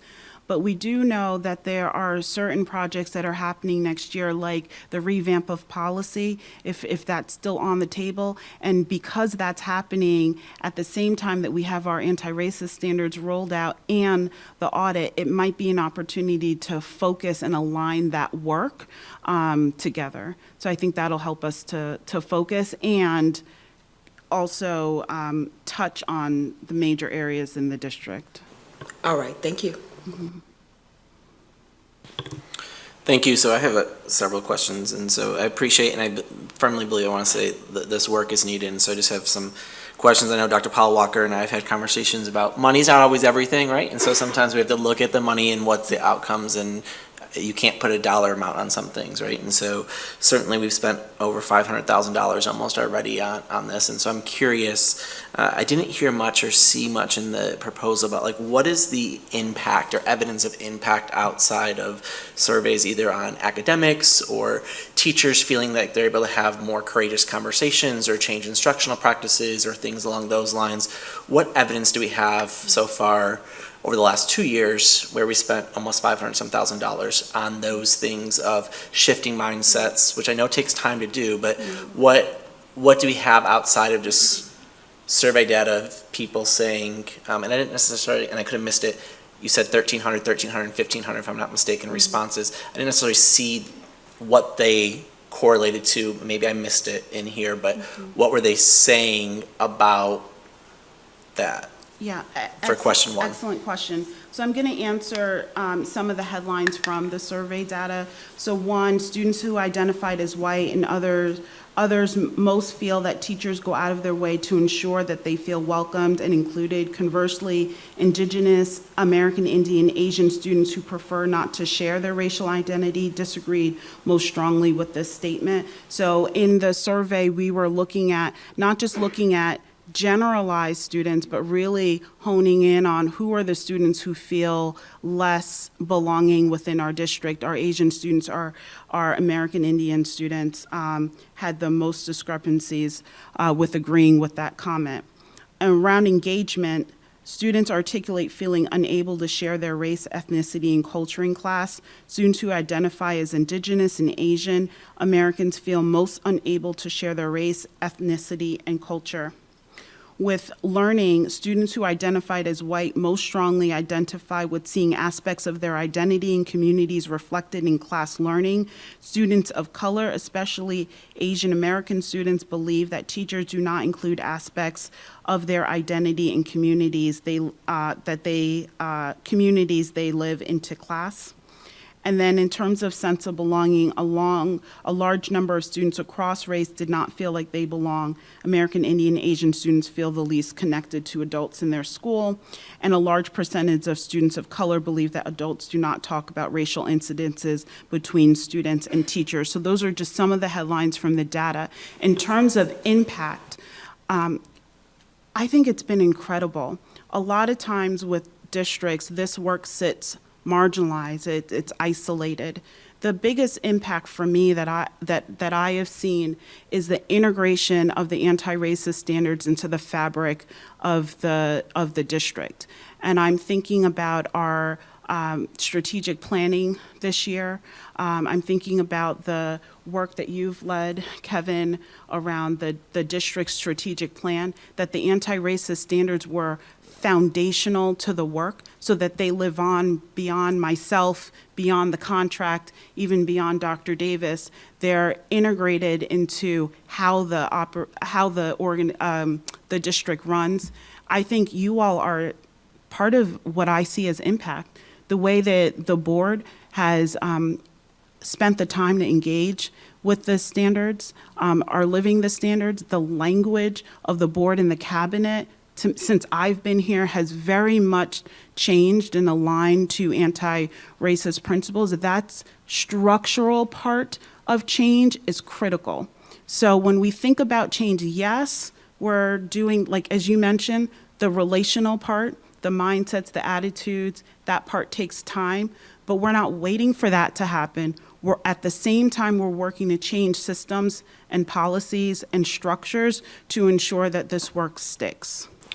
So I guess to clarify or expand a little bit more, have we seen any shifts since you've got that baseline data with our staff, with our students, feeling some different sense of belonging based on those as you've been working on that to really, whether, I know it doesn't necessarily, there's not necessarily a correlation per se always of academic achievement doesn't transfer immediately for some of those things, right? Because it takes time, but have we seen a shift in more students feeling a sense of belonging now because our teachers have been through some of these conversations and our administration and it's interwoven more?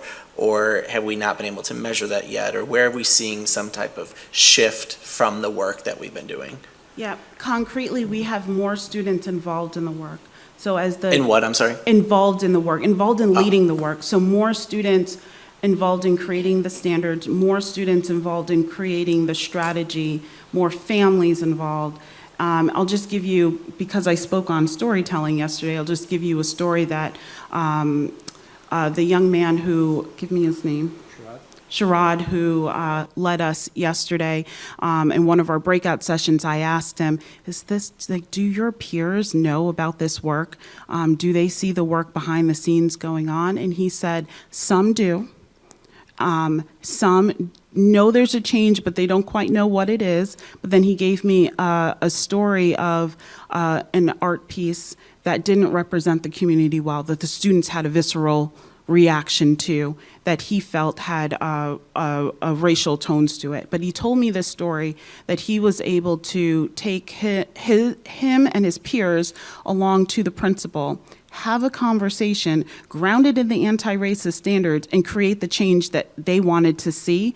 And then he gave me the response to that, which is this summer they're working to change the mural so that it is more in line with our anti-racist standards. So that's just one story that I learned yesterday. There's many, many more stories of that represent what change looks like.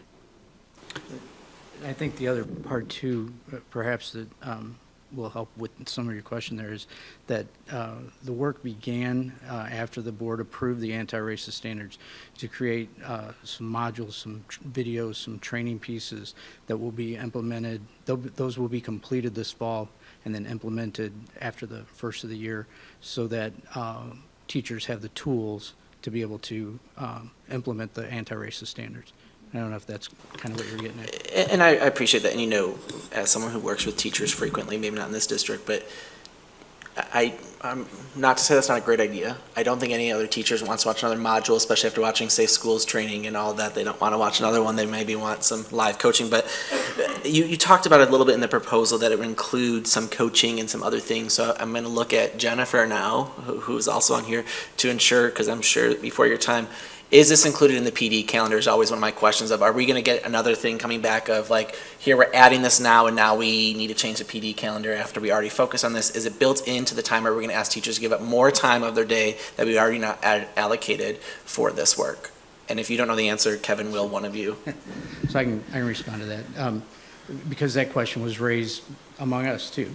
And so, as Dr. Bland shared with me that at the secondary level, with the secondary change teams this last year, we know that teachers are asked to do a lot. You've shared just what you said, that's true everywhere. So the way that the secondary change teams were formed was volunteers from the schools who were interested and excited about the work, who wanted to, who were invested enough in it that they were willing to voluntarily participate in those change teams after school. And we had a great response from secondary schools who did that. And so because the PD calendar is full, that will be the course that we'll take with the elementary change teams as those are formed this year. Got it. I have two more questions, Courtney. I promise I'm done.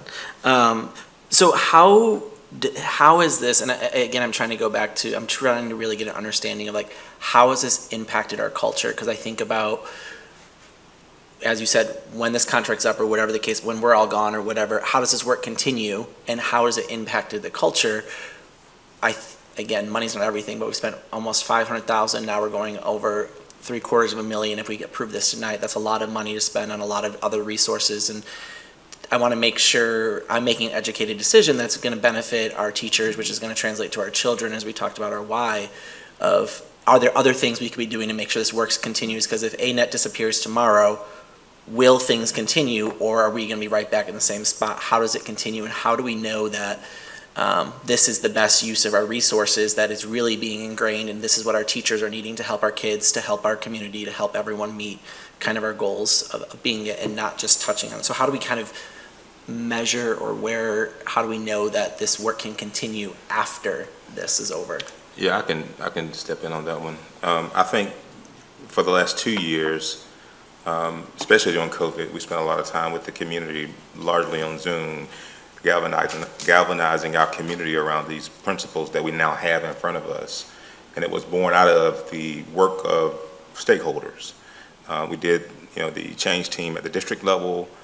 Year 1, year 2, we brought in our secondary schools. We tried to bring in elementary, but it was too much to try to do all of that at once because it does take time.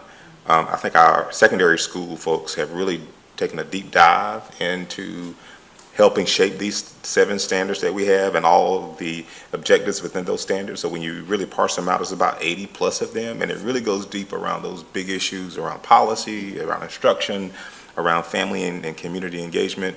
And this coming year would include the elementary schools so that they are a part of that work as well. And to your point, once we get this training in place, the modules, and making sure folks have the resources they need, it is about sustainability. I have to bring something to the board around what that looks like. It wouldn't necessarily be ANET continuing on, but somebody in our district. Kevin has been working closely with Tamoya to make sure that this work continues through the end, especially with the strategic planning process. So it's really been interwoven like a braid in that regard. But we do have to have a sustainability plan, and it's going to probably mean an equity person who can shoulder some of that lift, right? Because I think that's going to be really important. There's so many different areas when you think about equity, from when we do RFPs to make sure we have representation from minorities and women, to what curriculum we have in front of our students, to how we just do all of the work that we do. So this last year, if the board approves this, will give us, I think, enough good solid learning around in our larger community, now including our elementary schools, so that we can, while that's happening, be building that transition plan.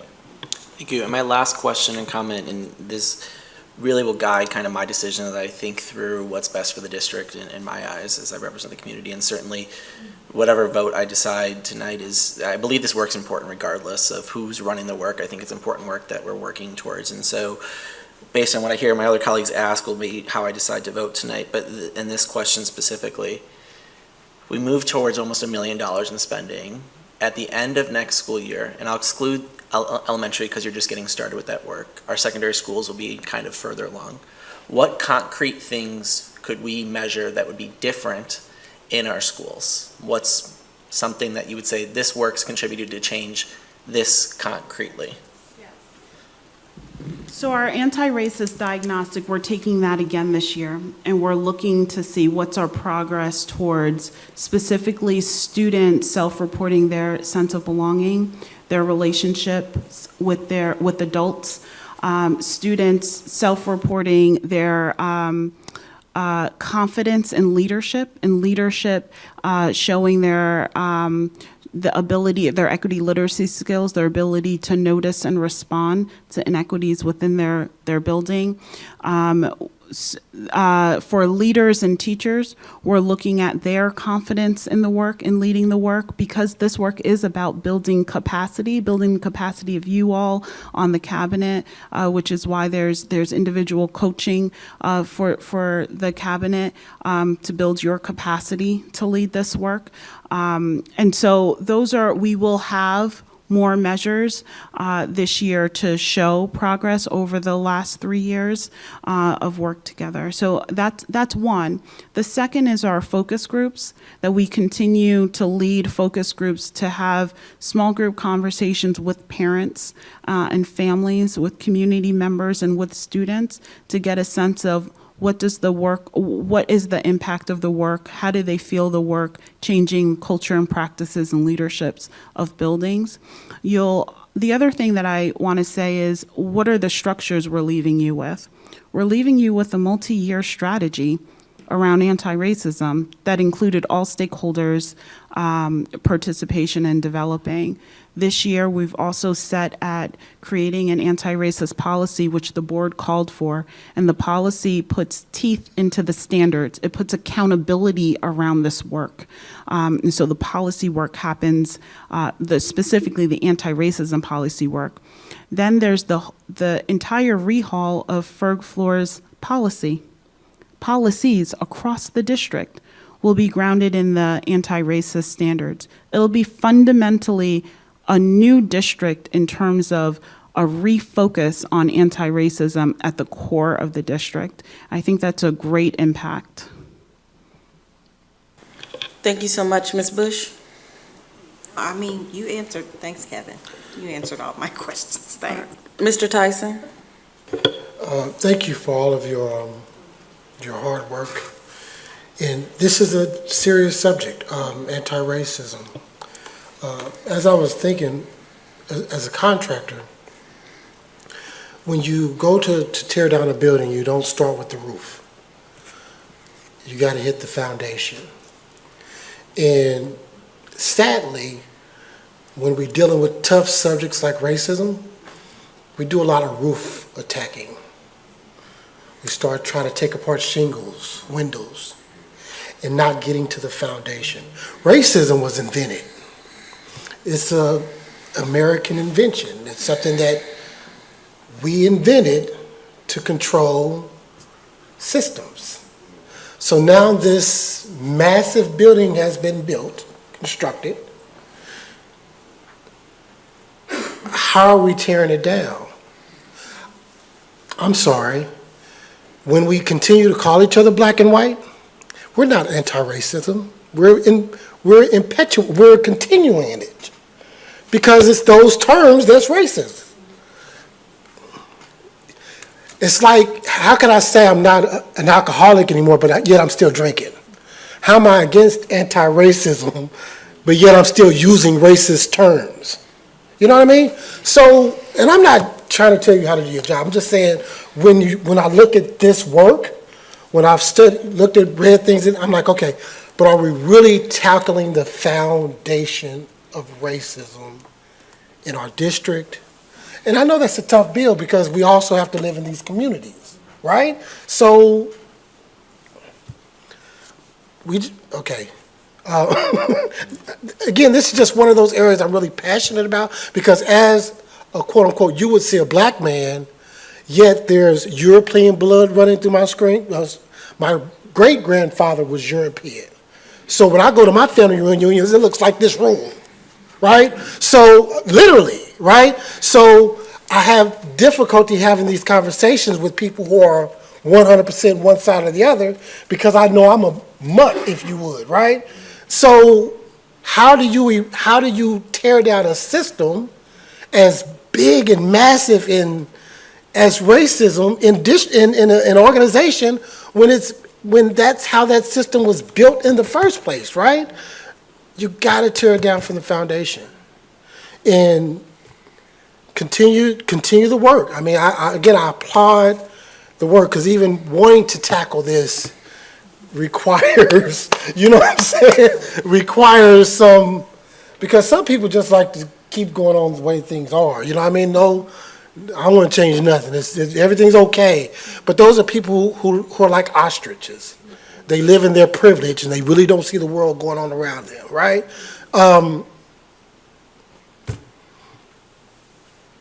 Like Kevin, based upon my colleagues, my own passion with this is going to be how I vote.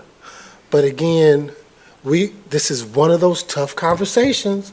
This is one of those tough works that we got to do as a district if we're going to get to that place that we envision, because it's about all of our kids. And if I'm so tired of seeing my black kids drop their head in the presence of a white kid.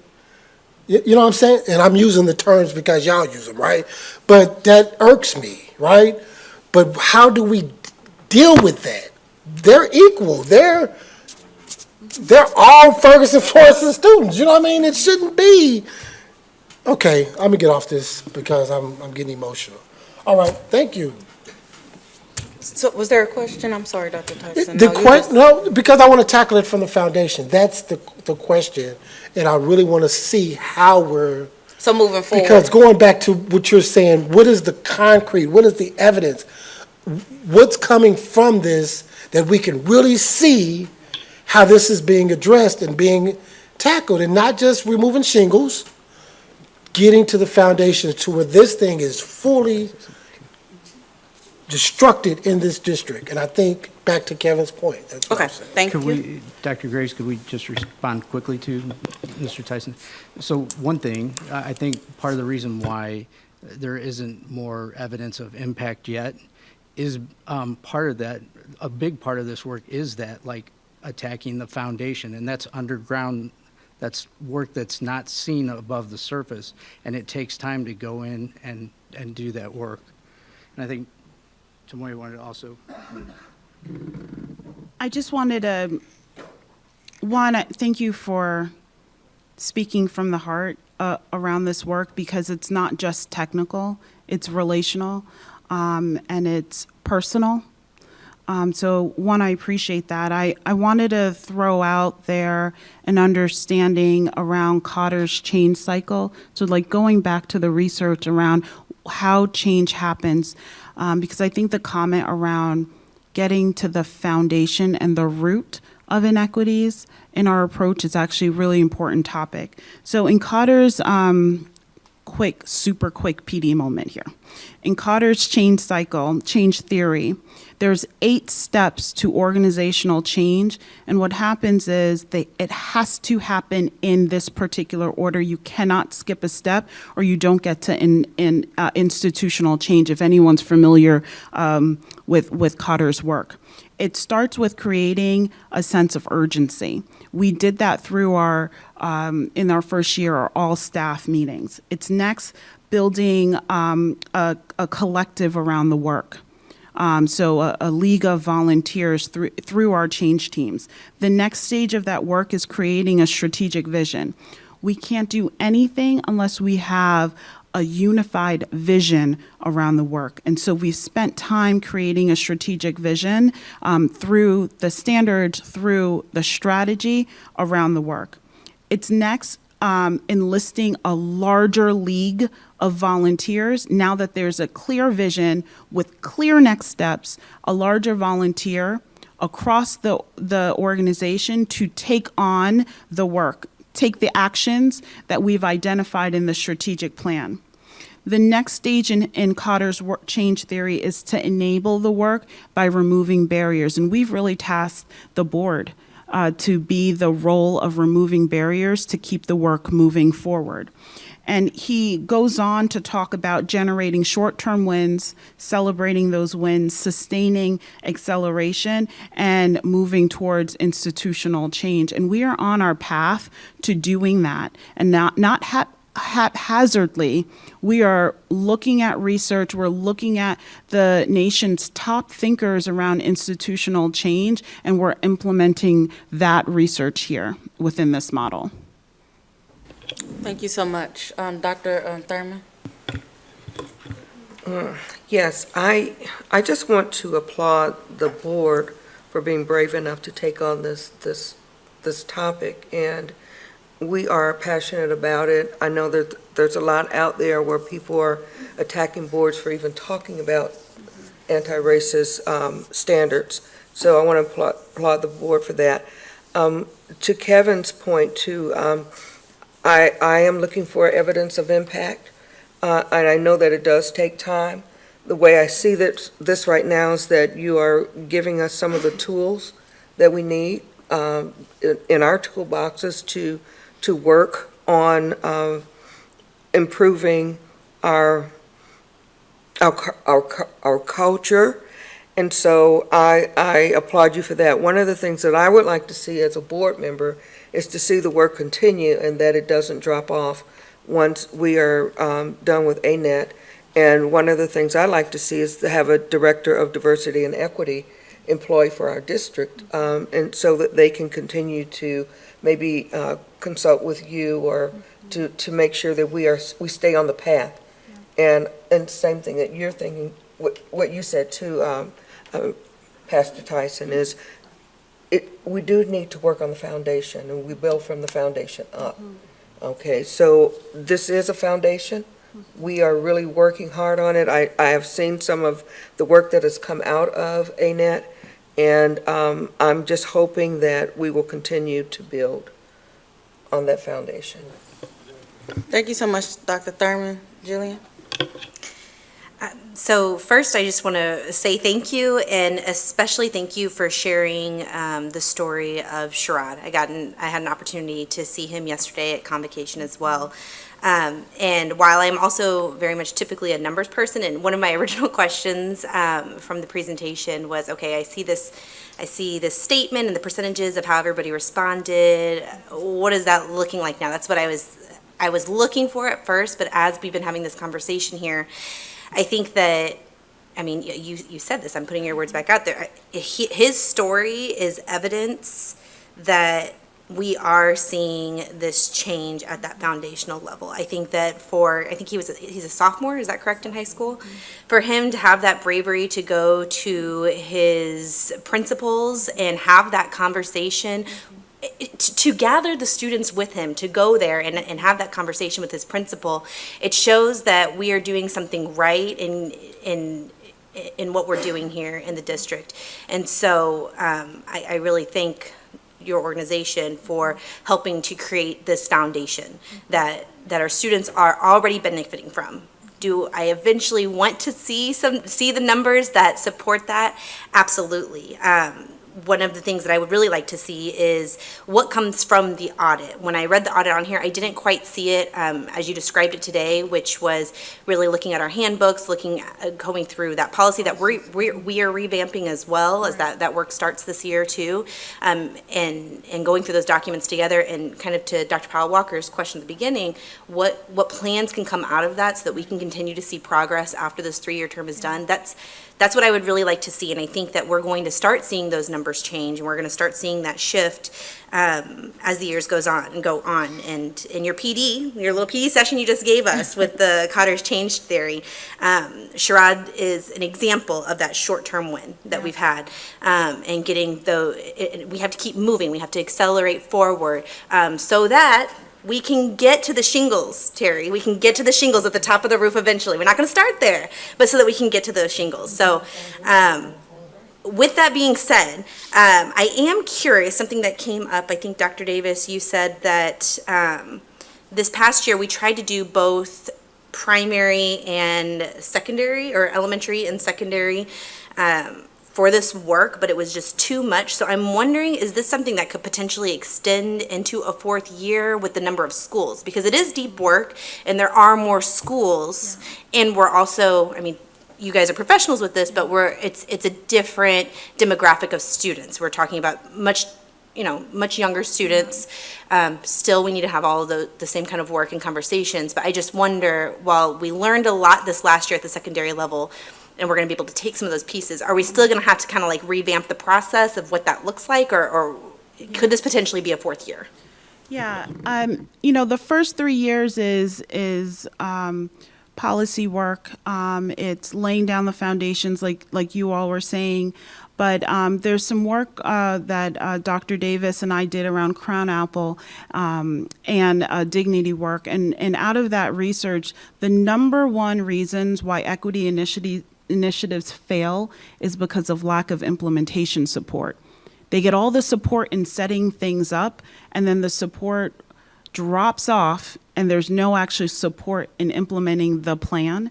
And so that would be where we would come in post these 3 years, is support in implementing and ensuring that the strategic plan is implemented with fidelity around the work. So the board will have that option, but obviously it's your decision. Mm-hmm. And so I think then, I'm being the last person, I'm having to piggyback off of a lot of people. We have, like Terry said, we have a lot of smart people up here saying a lot of smart things. But I think for me then, as one board member, what that makes me hear is that we need to really be considering some new leadership roles in our district so that we can make this work happen.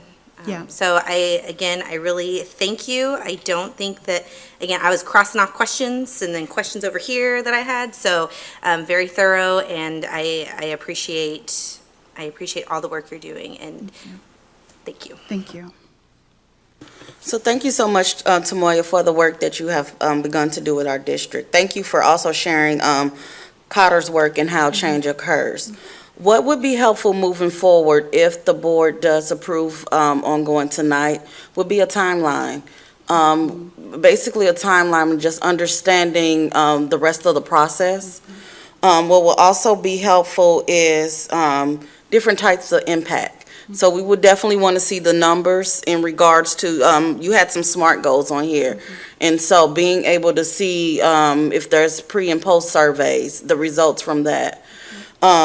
Also going back to our initial proposal, what were those deliverables and where are we at with those particular deliverables? So we definitely understand that it's a process. And but we also are truly looking for impact, so we can be fiscally responsible with our community dollars. That's right. And so at this time, I would ask for a call for the vote. And can you reread the motion as well, Dr. Martin? I mean, Yes. the recommendation. The recommendation from administration is to approve ANET FFSD professional development for social justice for anti-racist schools in the amount of $238,300 to pay through ESSER 3 funds for 2022-2023 school year. All right, call for the vote. Dr. Paul Walker, Yes. Mr. Tyson, Ms. Dunn, Yes? Dr. Thurman, Yes. Dr. Martin, yes with hesitation, Ms. Bush, Yes. Dr. Graves. Yes, motion carries. And the other piece to that is we would like to see you back in 3 months, just with a quarterly review that can be via Zoom, and just kind of with that timeline and those things that I just requested. Absolutely. Thank you very much. Thank you very much. Thank you so much. And Madam President, can I let her know, when I was speaking about the foundation, I was speaking about this. Yeah. This is this Yes. is attacking Yes. the foundation. Thank I you. just wanted Thank to you for point that out. clarifying. Thank Okay. you. Thank you so much again. Terry, can you put that on the accountability schedule for them to come back in 3 months? I will assist him in doing that I'll help Please- him. please, again. thank you. Yes. All right, we're going to take a short break. I am so sorry. I feel that people might need to move just a second. We are in our second hour. 5 minutes.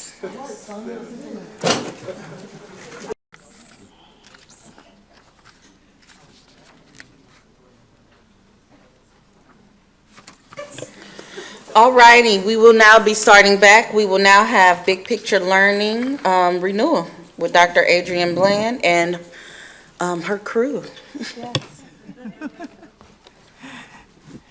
Good evening, Board.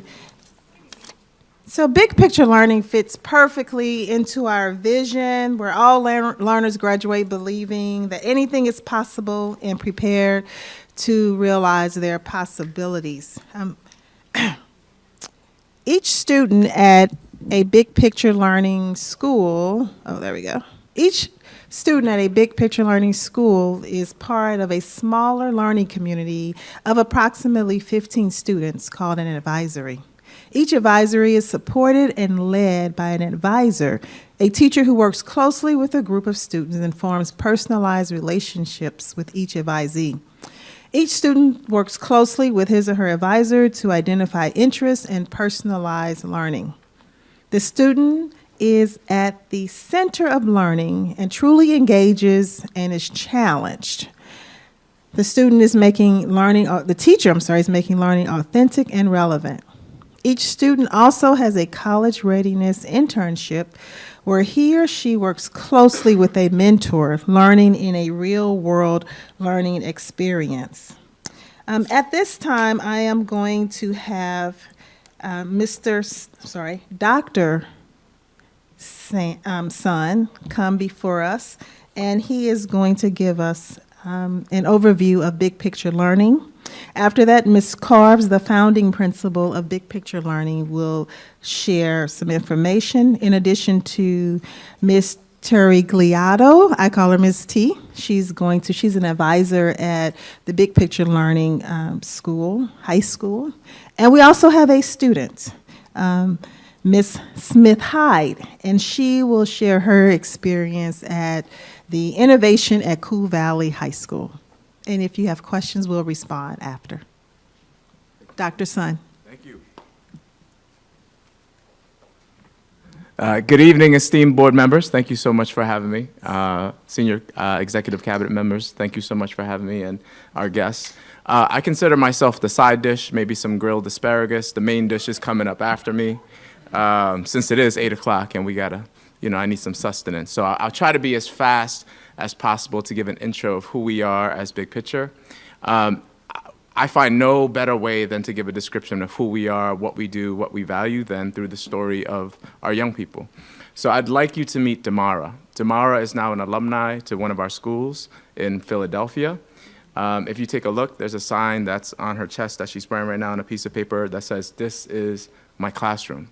And that is very true. One of the statements that we firmly believe is young people are the curriculum and the community is the school. And so we leverage that partnership to really give young people that real world learning. So she is currently at her internship, which is the Wooden Boat Factory, which is a maritime trades nonprofit that really focuses on urban youth and bringing them into the maritime trades. So at the time, this was her internship. So our goal is really to activate the potential of young people. And Damara is one of those students. And in our structure, really, it's all the students. So if we activated the potential of Damara, we're talking about all the students at her school, which is El Centro de Estudiantes in Philadelphia. If we activated the potential of all the young people within the school, we essentially are doing it through internships, where young people are now placed in community organizations with professional experts in different industries that are mentoring our young people through authentic real-world learning. So what happens in that process? So we're now activating the potential of community organizations, and where she was at the Wooden Boat Factory in Philadelphia. Now we have community partnerships that are committed to our young people and their future. And so what's happening now is we're activating the potential of the greater city of Philadelphia. So what's happening with our network, it's not only Philadelphia, but we're actively activating the potential of learning communities across the country. So what's happening is we're activating the potential of schools, systems, and education as a whole. And how are we doing that? Through student-driven, real-world learning. So let me be a little bit more specific of the how. Because everybody wants to know the how. So how it works, a couple of things. I'll talk broadly, but I'll bring us down to the ground, if you will. So our secret sauce, everybody wants to know what the secret sauce is. First and foremost, we pay attention to the entire student. The good, the bad, the ugly, strengths, weaknesses, etc. How our young people arrive at our doorstep is how we receive them and how we leverage the work that we need to do with them. And how we do that is, as Dr. Bland mentioned, is we have an advisory system in our high school. So we match up 15 students with one advisor that stays with them for 4 years, all the way towards graduation. This advisor is their educator, their advocate, their confidant, their social worker, all that and above. Their main goal is this young person is not slipping through the cracks, not on our watch. And we create this small learning community for a reason, and that's for that. So that's one of the ways with which we make sure that we pay attention to the whole student. The second thing we do is we focus on strengths. So much of our education system focuses on deficits. And I think improving young people's deficits is one of our goals, but the how is important. We leverage the strengths, and how we do that is every single one of our students has an individual learning plan. We use this learning plan to guide the learning for every quarter and semester. And at the end, we reflect on it. It's a living document that's used throughout the quarter, but then gets updated by the young person, their families, and the school members. This is all on a pathway of learning all the way towards graduation, trying to leverage the strengths. What we also try to do is we try to encourage leaving to learns. As I said earlier, young people are the curriculum, the community is the school. What we're doing is we're blowing open the doors of the school and really embracing our community as our school.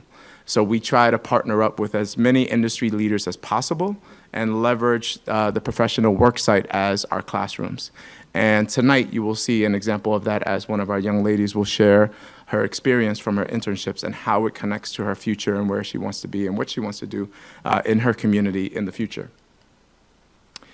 And lastly, we assess through multiple ways. Just earlier tonight, I saw that wonderful video that gave a snapshot of what's going on across education. And I saw Dr. Mike Fulton, I believe. I took his name down because I'd love to connect with him as a representative in Missouri. But he's digging into competency-based learning. And competency-based learning, small shift in thinking.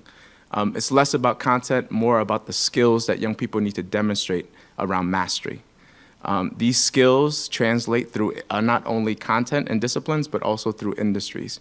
These are the 21st century skills. Additionally, skills that they'll need, whether it's academics, industry, or socio-emotional skills, in order to flourish in the future.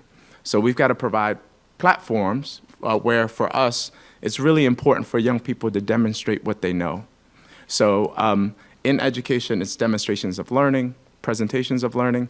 At the end of every quarter, our young people are asked to present and teach what they learned.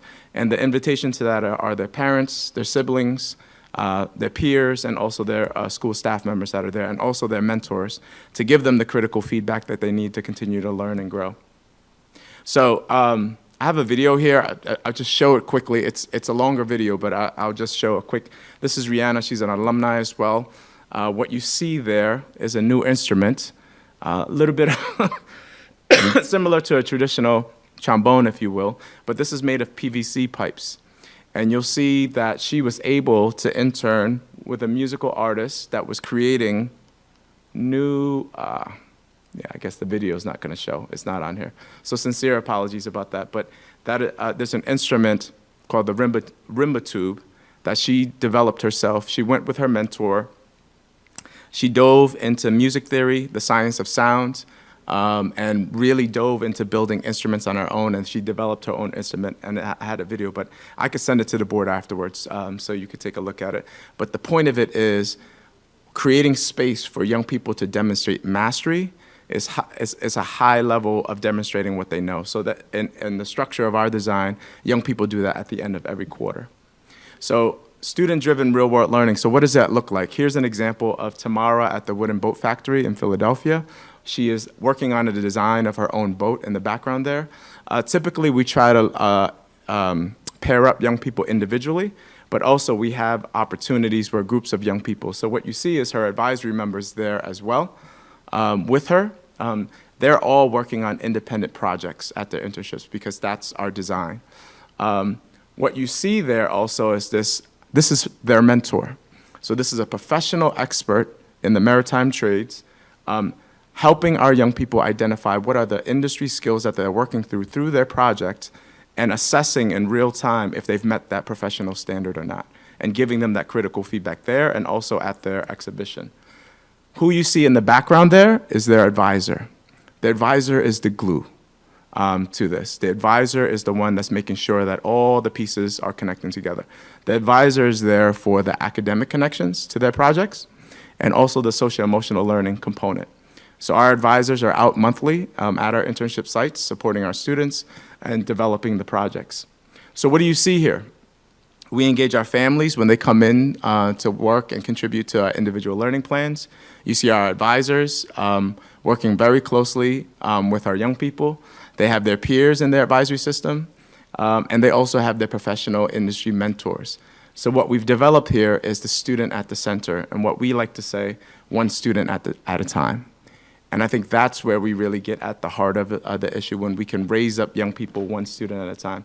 So that's big picture learning. Again, we're here to activate school systems and education, and we are doing it actively in Ferguson Fluorescent School District. I just want to lift up one more piece of data. I just want to give a shout out to all the educators of Ferguson Fluorescent. I know you're working extremely hard to close the achievement gap. I just want to speak of one more gap that's connected to our design, which is the generational wealth gap. This data that I have in front of you right now, I took from the Missouri Economic Research and Information Center. So let's talk about the end in mind, and let's work backwards. So what this organization is doing is they're doing projections by year 2030. What are the emerging industries here locally in Missouri? Take it about 100% further. We're talking about St. Louis right now, which is in close proximity to Ferguson, correct? So what I want to say is, before I get into this quickly, is these aren't even the industries that it has been discovered yet, because we all know that over the next 5-10 years, there are industries that are emerging that don't exist yet. And we've seen that in the last decade, but you'll see that speed up. But right now, these are the ones that are listed, and I want to call out a couple of them right now. So in the year 2030, you see arts, entertainment, and recreation with a 32% growth. Accommodation and food services, that's travel and leisure, in other words, 26% growth. Administrative support, which is around business, but they also tagged in waste management, 26%. Sorry about that. Sorry if I messed that one up, but administrative support is 12%. Around STEM, scientific, 11%. Healthcare and social assistance, 10%. And education services, about 7% growth by the year 2030. So how is Innovation High getting our young people ready to close that general wealth gap? We are not only focusing on graduating our students on time, we're not only focusing on them graduating from college career ready or certification programs career ready and community ready, but we are directly exposing them to the emerging industries. So we have so far, and I want to give a big shout out to Dr. Beth Nelson, who's our internship coordinator over here. Big love to you, Beth. We have currently 46 community partnerships in all the clusters of the industry. What I want to say, and exactly in the middle column there are the growth areas, and these are the industries that will be emerging by 2030.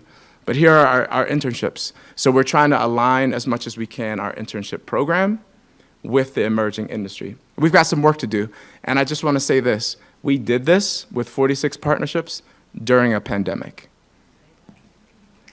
So I just want to give a huge shout out to the entire staff at Innovation. It has not been easy. We've had to really adapt, improvise, and overcome in multiple aspects.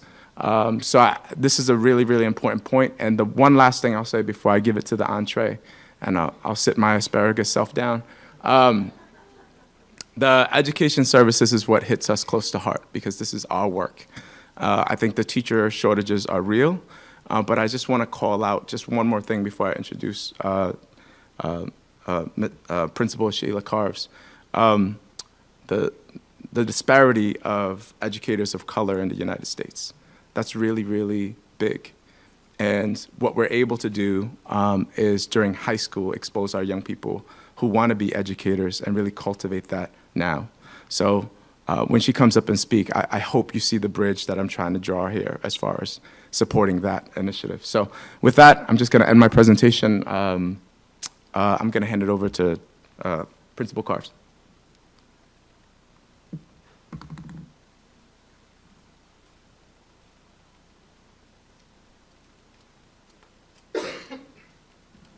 Thank you. Greetings, Ferguson Florissant Board of Education, Superintendent Davis, and this great community. I would like to invite my amazing community innovation, our teachers. We have students here, and I did not know that Wesley would be here tonight, so I'm going to put him on the spot and have him say a word or two as well. So come on up. We have Doc, come up, Erica, T. Come on up. And I know, Heike, you're standing as well. So as we, as the team, because it really takes a family, we are a family of innovation. So when I stand, we're all standing. When we come up together, it is a team here. And so thank you for your presence on tonight. It is an honor to serve as the founding principal of Innovation High School at Cool Valley. Thank you, Dr. Davis and the board, for approving and adopting this big picture learning design here for our students in the Ferguson Florissant community. You have received the program evaluation, and I'm super excited to share a few highlights as we continue to grow and expand our program. I have with me tonight a couple of our trailblazing scholars, Mahalan Smith-Hyde and Wesley Mean, who will share she will speak specifically about her learning experiences in just a few moments, followed by her dynamic advisor, Mrs. Angela Terrigliato, who will also share her experience as one of the inaugural advisors, teachers who was hired in 2019 when we first opened. So with that, since I'm putting you on the spot, I'm gonna have you go first. Come on, Wesley, you got it. Just share a little bit about your experience. Hello, hi, my name is Wesley Ming. I am in Keith Morton's class, and I attend Cool Valley Innovation High School. I want to give a shout out to our principal, Ms. Carves, and Mrs. T back there, and I can't forget Doc. She was my original advisor until she got a new position, and she really helped me out when she was my teacher. Honestly, I would have failed just a little bit, not too much, but Doc helped me along the way and made sure that I got everything I needed to become successful.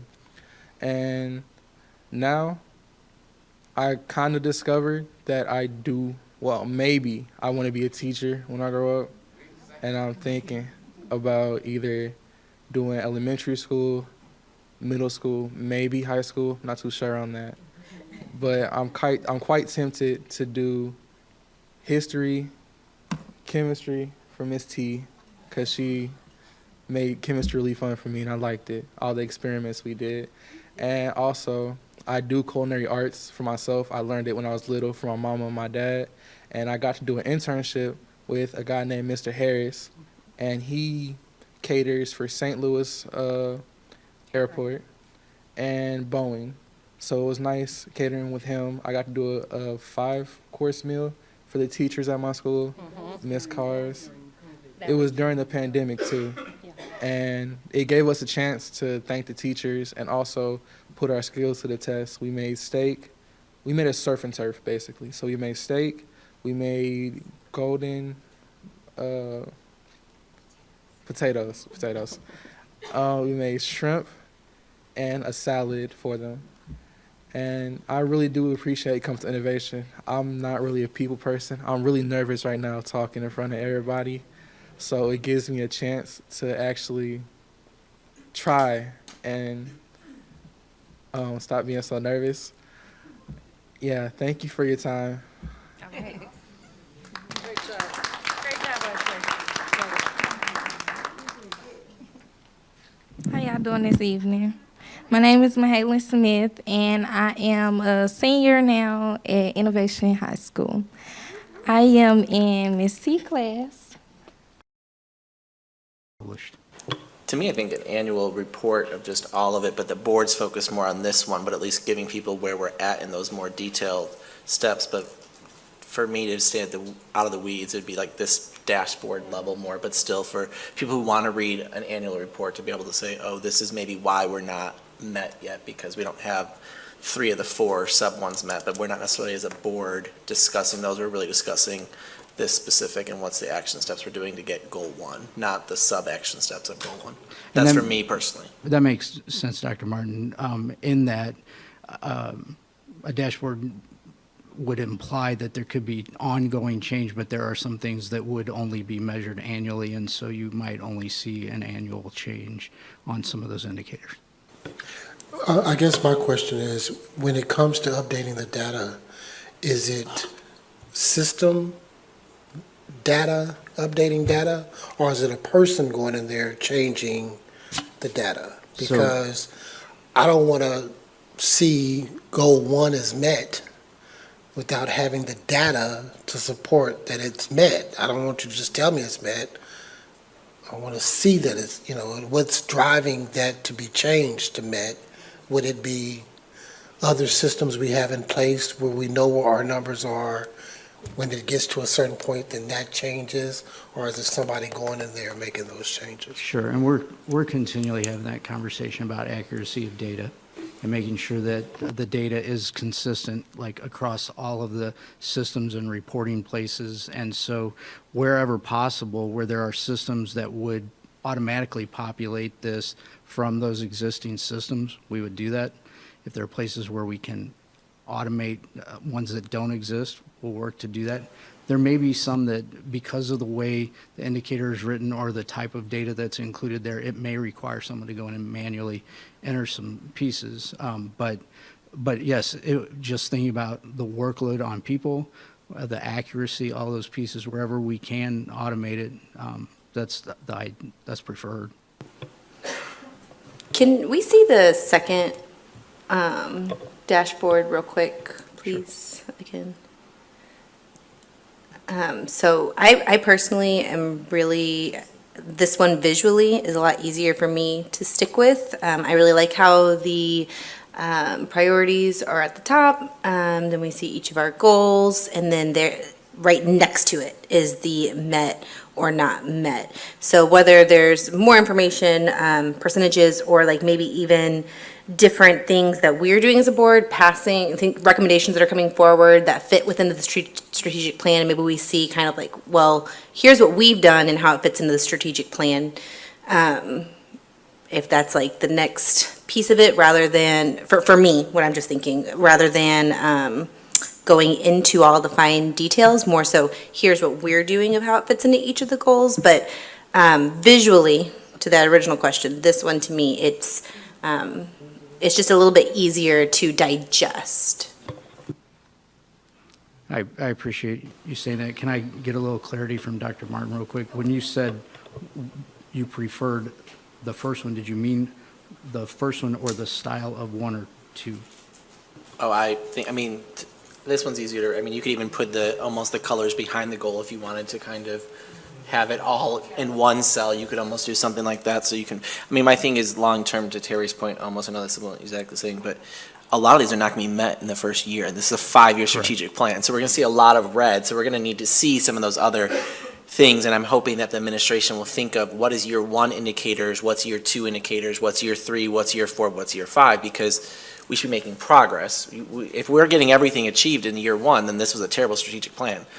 You shouldn't have a 5-year strategic plan to do everything in 1 year. That's more your action plans, right? So thinking through what are your indicators and how would you, so if all students will meet or exceed the state standard or demonstrate significant measure improvement, I would hope that year 1 there'd be some type of goal, year 2, year 3, year 4, year 5. So that way we kind of know, are we on track to meeting our ultimate goal? Because again, it's not going to happen overnight. And honestly, a lot of these will probably be red for the first 3 years. And if they're not, then maybe we didn't do a great job writing the goals, because again, it's a 5-year plan. This is not something that should be happening.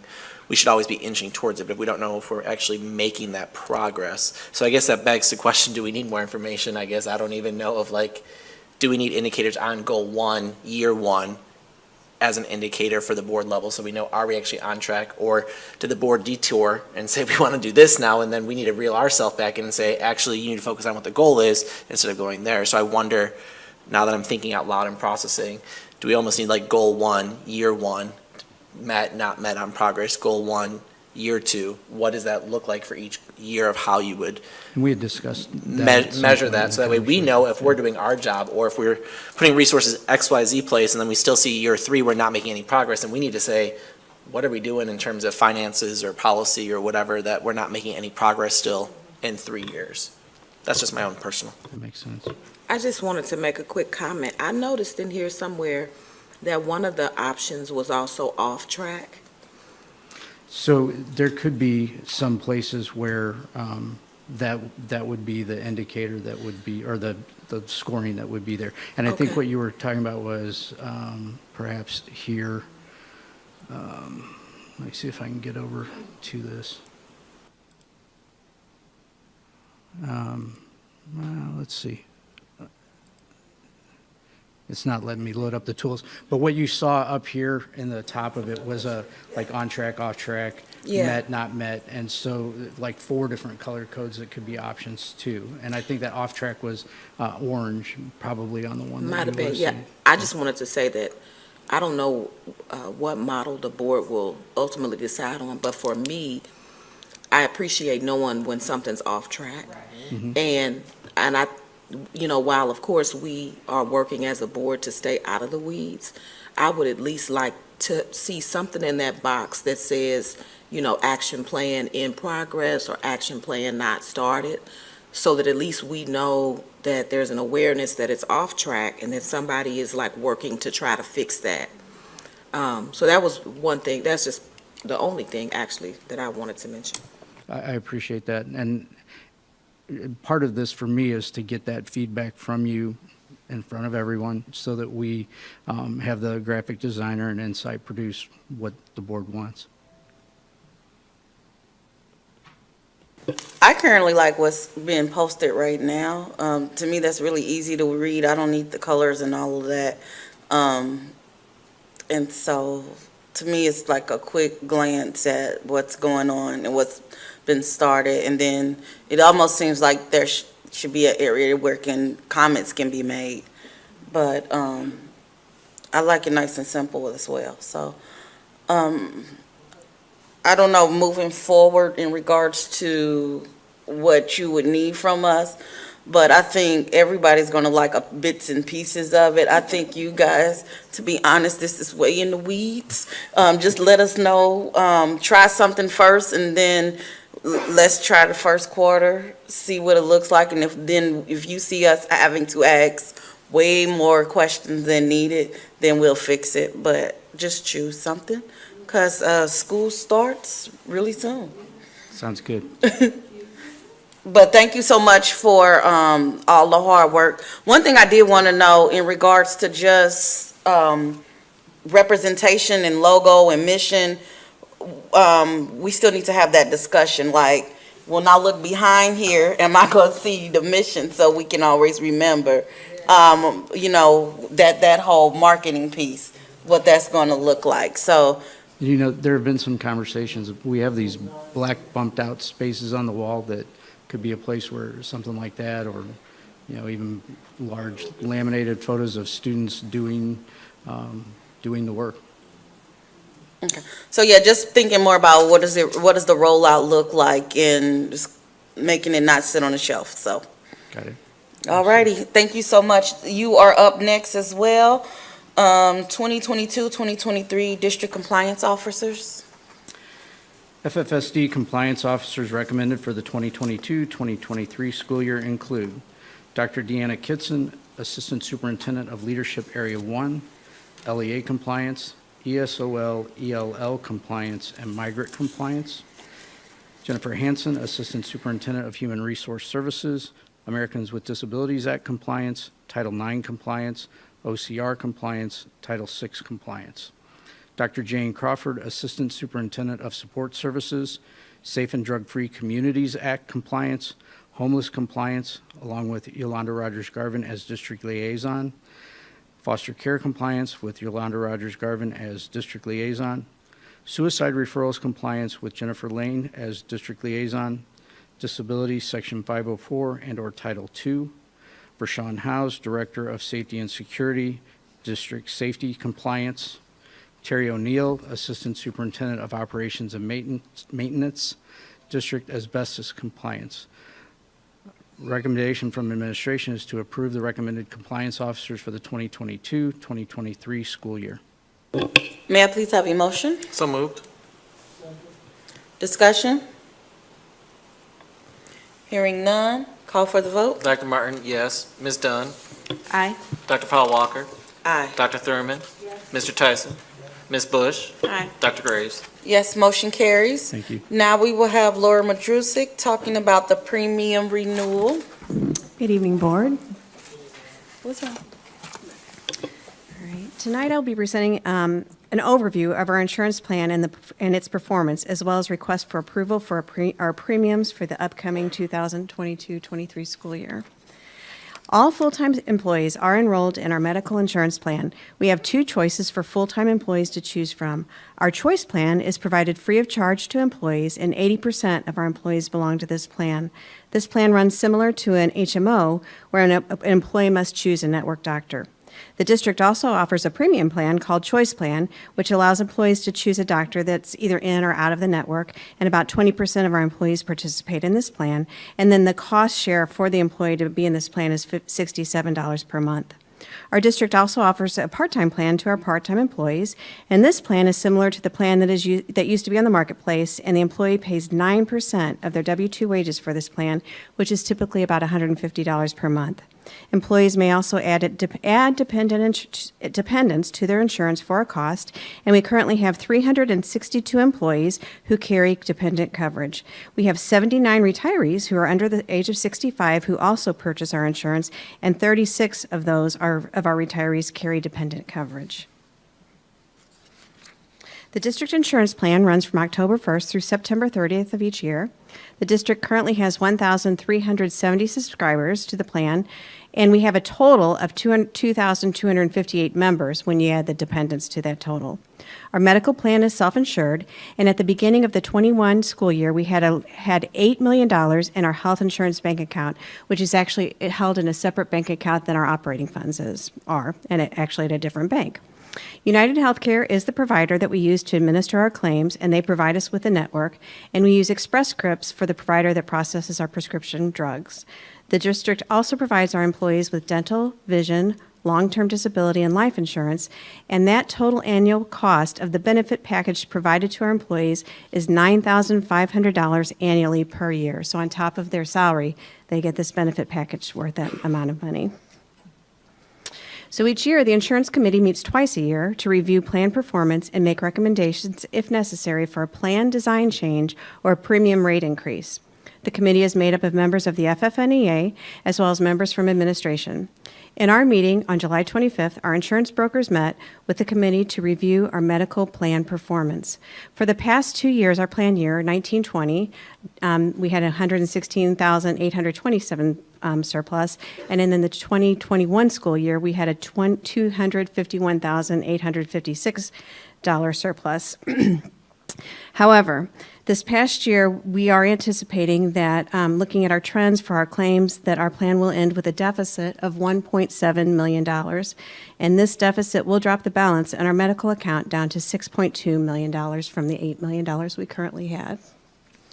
This slide kind of gives you an overview of what the total anticipated claims are. So we're anticipating about $11.1 million of medical claim cost payout after we receive our stop-loss reimbursement money. Any claim over $250,000, we do receive reimbursement on that because we have insurance for it. Our pharmaceutical claims are up to $5 million. The administrative cost is $1.6 million, and the administrative cost is like our payments to United Healthcare for the stop-loss insurance, for Express Scripts, for our broker, so that's those costs. And so the total cost of claims and administration is $17.5 million. Then the district contributes to the premium, and also anyone that has dependent care and dependents on their insurance. So we will bring in $14.5 million. We should receive about $1.3 million in Express Script rebates because they do provide us rebates by using their drugs. So we will see that deficit of $1.7 million that's anticipated. And so when you think about why is that happening, why did we have a surplus the last 2 years and then now we have this big, huge deficit? And some of the explanation is because of well, some of it's because of inflation due to COVID. And so we all know that staffing, like nurses, are hard to come by, the supplies have increased, and so those medical providers, they're passing that cost down to the consumers. And so we are paying more dollars for claims. When we look at the claims cost across our co-school districts, they are also experiencing a higher cost of claims. And also, because of COVID, we weren't allowed to go to the doctor for a long time. There was a whole long period of time where we couldn't go to the doctor. So people had to hold off on their voluntary surgery. So they weren't able to go get their knee surgeries or their back surgeries and things like that. So we went for almost 2 years without incurring any cost, thus the surplus, because they had to hold off on that. Now people can go to the doctor, they're having their surgeries, and so now we're catching up with those claim costs from the past 2 years where we had the surplus. And also, people were not able to go get their wellness exams. And so a lot of times when you get your wellness exam, they catch things early. And then when you can't go to the doctor, they get bigger and more expensive. And so like something that starts off small, by the time you finally get to go to the doctor after COVID, it has gotten worse. And so we have been seeing a lot more claims. We actually had 29 claims that we paid over $50,000. And I do believe that that's a result of the COVID where people couldn't go to the doctor. And then, of course, we all know that increased pharmacy costs are going up. So our non-specialty spend, we know that specialty drugs are increasing greatly, but our non-specialty spend increased by 13% by the prior year. And so that is also contributing to that $1.7 million deficit. So looking at the medical plan performance, and as Dr. Martin stated before, we have spent, and we saw an increase of our per member per month cost by close to 18%. And then when we compare that to the norm of our school districts in the area, they are also experiencing that same increase. And our non-catastrophic claims, anything over the $50,000, anything under the $50,000 claims, that increased by 19.3%, and our catastrophic claims increased by 24.4%. So, but thankfully, our catastrophic claims were lower by 40% than our peers in the other school districts. So, we did actually we got a break there. So that was good. And looking at our preventative, now of course the people couldn't go to the doctor, and this is from the prior year, so our people couldn't go to the doctor to get their preventive care. But people did not get their mammograms and cervical cancer screenings like they should have from the prior year, but they did go get their colorectal cancer screenings and their cholesterol screenings. Those did go up a little bit.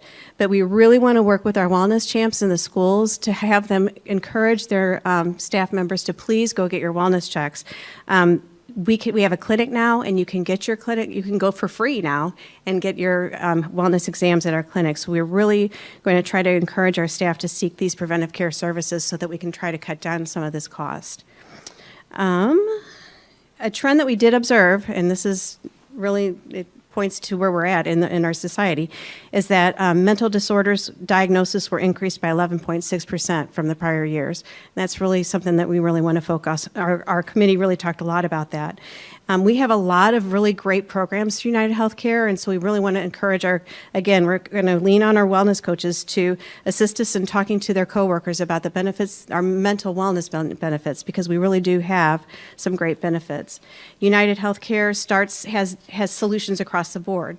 So we have solutions for those healthy individuals that just have some low levels of depression, stress, anxiety, or burnout. So they do have some guided experiences that you can go into the Psych Hub and get some guided videos and things to help you with your self-care.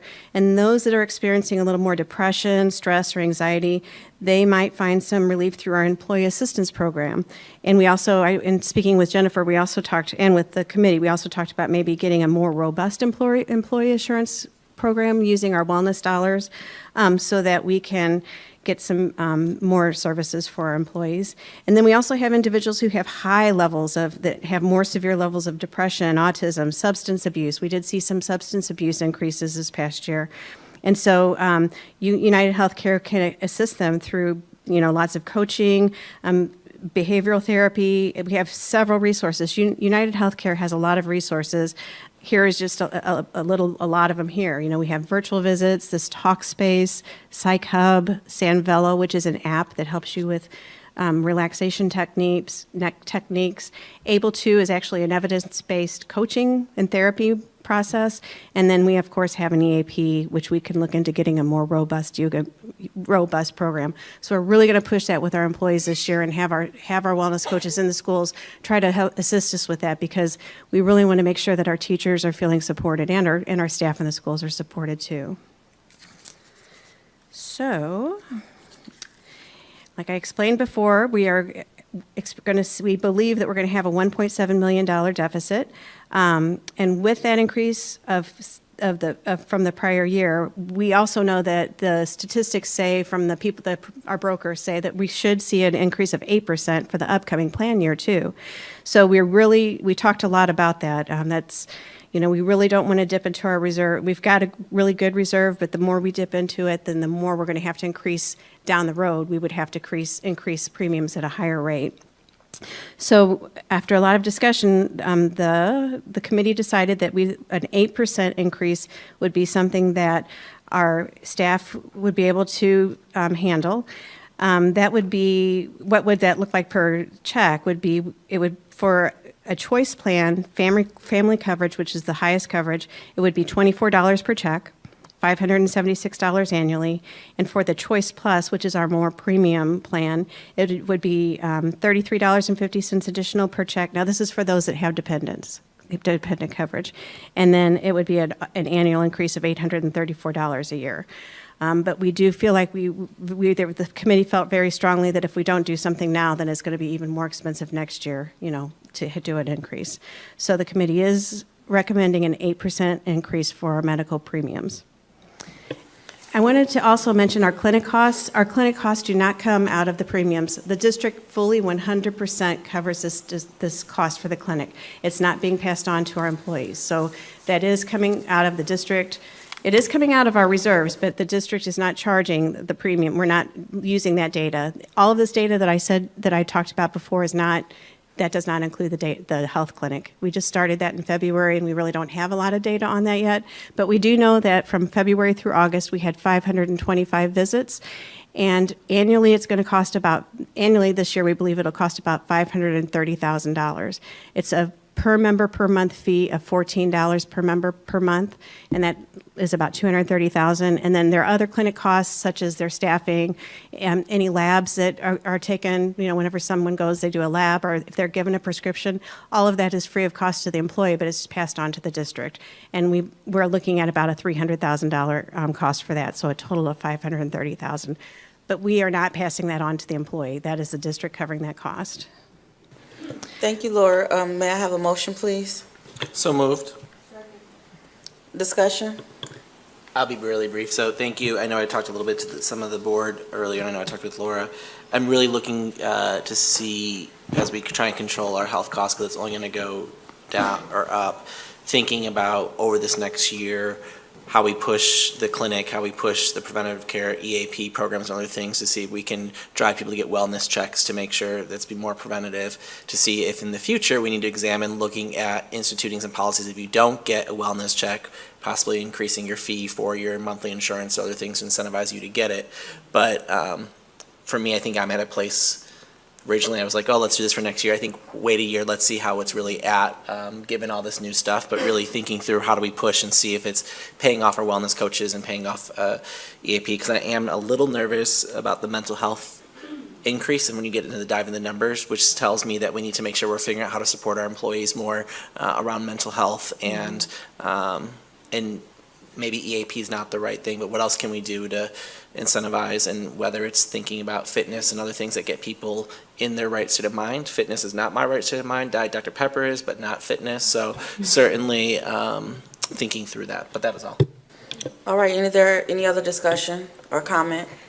I just have a quick question. When you talk about the increased cost to the district, how are we supplementing or offsetting that cost? I mean, what's the strategy, if you would? Right. Where's that money coming from, I guess is what I'm... Right. That money does come out of our operating budget. So every time we run our payroll, we take a portion of the district. We charge the insurance account, and then it goes down into a liability account, and that's what we use to pay everything. Gotcha. And at the end of the year, we transfer that money we have a separate bank account, but then we true all that up at the end of the year. Okay. So it is hitting our operating expenditures. And so right now, we're We have $8 million, but we are going to have to increase the, with that 8%, we are going to increase it. And I only budgeted 5% increase, so we're going to see I'm sorry. You answered my question. Thank you. Okay. Julia? Yeah, I just wanted to say thank you for highlighting what you guys found with those mental health diagnoses being up 11% and already having the brainstorming behind the scenes ahead of time about how we can continue to support our staff. We hear all the time about how can we support our staff, and those conversations are happening. I know it was kind of already mentioned, but I just really wanted to say thank you and make sure it's out there that we're thinking about that. So thank you. Thank you. Courtney, I just want to make sure we all did hear that she did say in the budget, she budgeted 5% and it's 8%. So that means 3%'s got to come somewhere out of this year's budget, just so we all did hear the same thing. That will be noted. Just one quick question, Laura, I have. So if I'm a staff and I don't feel comfortable about even talking to my wellness coach in my building about what I'm going through at that moment, where can I find this information? So do we have a place on our website where if I don't want to talk to the coach, can I just go and say, oh, this is where I can get this mental health services or this EAP services? Yes. Without having to speak with Jennifer in her department, without having to talk to my administrator, is it accessible? Yes, there should be, our 1-800 number for United Healthcare that does all that mental health should be out there. They can go onto the website and see that the United Healthcare telephone number, I believe. I'll double check that. I thought it was, but maybe I better double check it. But we'll make sure that that number is. It Yeah. is on the website, and as we go through the overhaul of the website this fall, we'll be sure that it's prominent there too. But it is on the website under employee resources. Okay, that's perfect. Yeah, I just wanted to make sure that we said that it's definitely there under employee resources. All right, can we now call? And it is on the back of your insurance card as well. Thank you, Donna. Yeah, but that's just United Healthcare, though. I'm talking about the Talkspace and Well, the rest that's of the stuff. All of this on that's all there too? through United. It's all through United Healthcare, so that 1-800 number, you call them and you just say, hey, I'm feeling this certain kind of way, and they will direct you to the proper, they Okay. actually diagnose you, and say, you can go to this, so, yeah. Okay, perfect. All right, call for the vote. Ms. Dunn? Aye. Dr. Paul Walker? Aye. Dr. Thurman? Dr. Martin, yeah, aye. Mr. Tyson? Ms. Bush? Aye. Dr. Graves? All right, aye, Thank you motion so much. carries. Now we will have Jennifer Hansen substitute pay for retired teachers, remembering that they can always come back. So, good evening. Thanks for letting me come up and chat. Under our substitute teacher policy, which is 1041, the superintendent, his designees have the ability to look at substitute pay to be reactive and responsive to need. So while it's informational tonight, we're here to seek your input on this specific topic and then maybe how it would relate generally to teacher shortage, subs outside of the retired teacher category. So Governor Parson has approved a request by the Department of Elementary and Secondary Education. It allows retired Missouri teachers to return to public schools as substitute teachers. And this is without the hourly or the salary limits that typically would occur. This is good through the end of June 2025. PSRS, the teachers' retirement system, has agreed to waive any penalties. So there's no ding that you hit for working as a substitute for any hours. As we all know, retired teachers are a great asset to any district. Retired teachers typically have a great loyalty to us. They know our procedures. They know the kids. They know their colleagues, and out of the kindness of their heart, they love to come back and help where needed.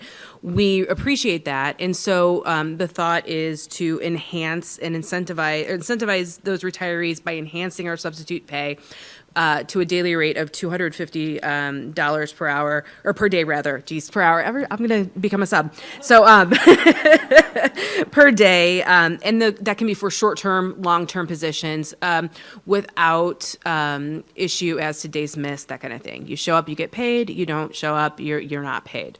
And so the funding source would be ESSER 3 funds. Dr. Joyce Limpu Walker is extraordinarily helpful, obviously, on the issue of federal funds, but also doing some research with our surrounding districts to see how they've been handling this issue. So I'm up here for just to provide information and to receive input from you all about what you would think about the plan to enhance that to a $250 rate, what our competing and surrounding districts are doing, and how that might affect or alleviate or mitigate any teacher shortages that we're seeing. All right, this is only for board information, or? Yes. Board information, so. Yeah, so no proposal. All right, just discussion, our thoughts. How much are they currently paid per hour? Is it 120? Is it 102? Okay, so it's quite low, and this doesn't. I feel like. Yeah, retireds were like 125, so something in the low 100s. Okay. Certainly not super appetizing. Yeah, so this would be quite an increase. The rationale was to think about what a final year teacher may have been paid, think about what a first year teacher may be paid, and sort of trying to formulate what could be an incentive for them to come. Thinking about a daily rate off of a first year teacher is wonderful, but we wanted to enhance it a little bit more, and that's how we got to the $250 daily rate. Just two clarifying questions. Oh, sorry, go ahead, Terry. Is it retired Missouri teachers or only retired teachers from Ferg Floor? Retired Missouri teachers. So anyone who retired from, okay. Yeah. The second question is, what is the total cost hourly because or daily, because there's a fee from, who do we use? So we are not using ESS for this. We've decided to take that in-house to pilot a small group of people. We anticipate, So we don't have to use ESS? I don't believe we do. So because of the way we're handling this, it's not a typical substitute. I think it falls into the exception that any contract would cover. I think we can bring this in-house and see how processing these in-house and leveraging our relationships with these teachers, getting them into buildings promptly, respecting their time, and making sure that they can directly deal with principals may be a good test of how well our substitute systems are working. Follow-up question with that then. Sure. Does HR have this capacity or staff currently to support that? Yes. And the other question is, do we have any issues running into healthcare and Obamacare needs for a number of hours worked per week, which ESS would cover that, which now would we have to cover that? Right, and that's a good question. I don't know the answer to that, other than I don't think that there's I don't think there's an Affordable Care Act issue that comes into place here. Typically, what is it, a 6-month turnaround before a look back of 6 months? Yeah, and so, That, or if we have to bring them out as a consultant, because then making sure we looked at all those loopholes to make sure we don't get it charged with some healthcare issue later on down the road that we didn't offer them healthcare now, and then now we're in violation and get a fine for doing something good. So it's a good question. I think there's an opportunity to ask for to ask employees or retirees coming on the waiver question, how they're getting their insurance, maybe offering it, but as a you may, but you don't have to, and then seeing how those costs add up. if they were here, but since it's all Missouri retired teachers, they technically wouldn't have been offered that. So I'm just want to make sure we don't get ourselves later on somewhere. I'm done talking. Yep. All right, anyone else in regards to discussion? Yes, I have a couple of questions. So I know I've asked this before, but when do the ESSER 3 funds end again? I don't know the answer to that. 2024. 2024. So right now the funding source is ESSER 3 funds. If we're going to continue this through June of 2025, where would these come out for that final year? Yeah, so we may see an extension depending on what the crisis looks like. Right now, this is a plan that's in place for a year as a pilot. My hope is that's sustainable, we can sustain it and parallel it with what Governor Parson has done for us.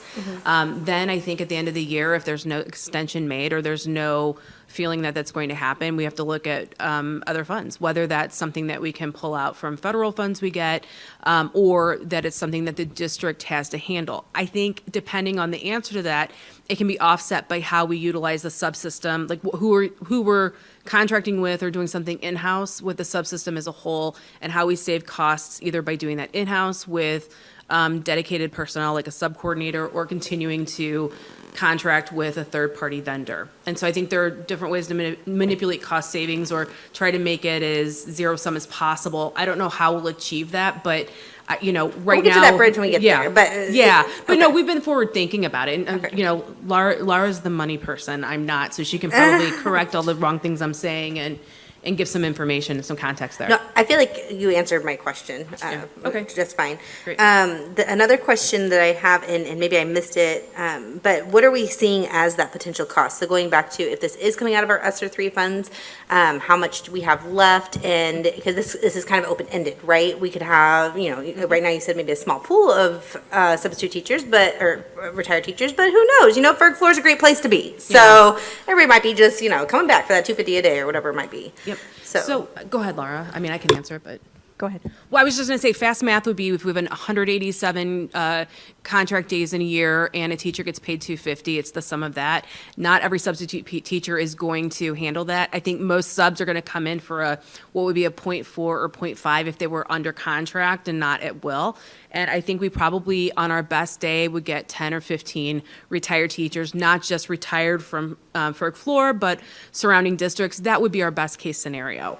And you have to remember, if we're putting in those long-term subs, it's probably because we don't have another teacher in there anyway. So we're not doubling up on income. They may come into play when we're looking at leave situations like FMLA or short-term or long-term disability. But I think that's rarer, right? Right. So, but I don't know. I can't add up what that cost might look like, but those would be the factors I'm thinking of when we're costing it out.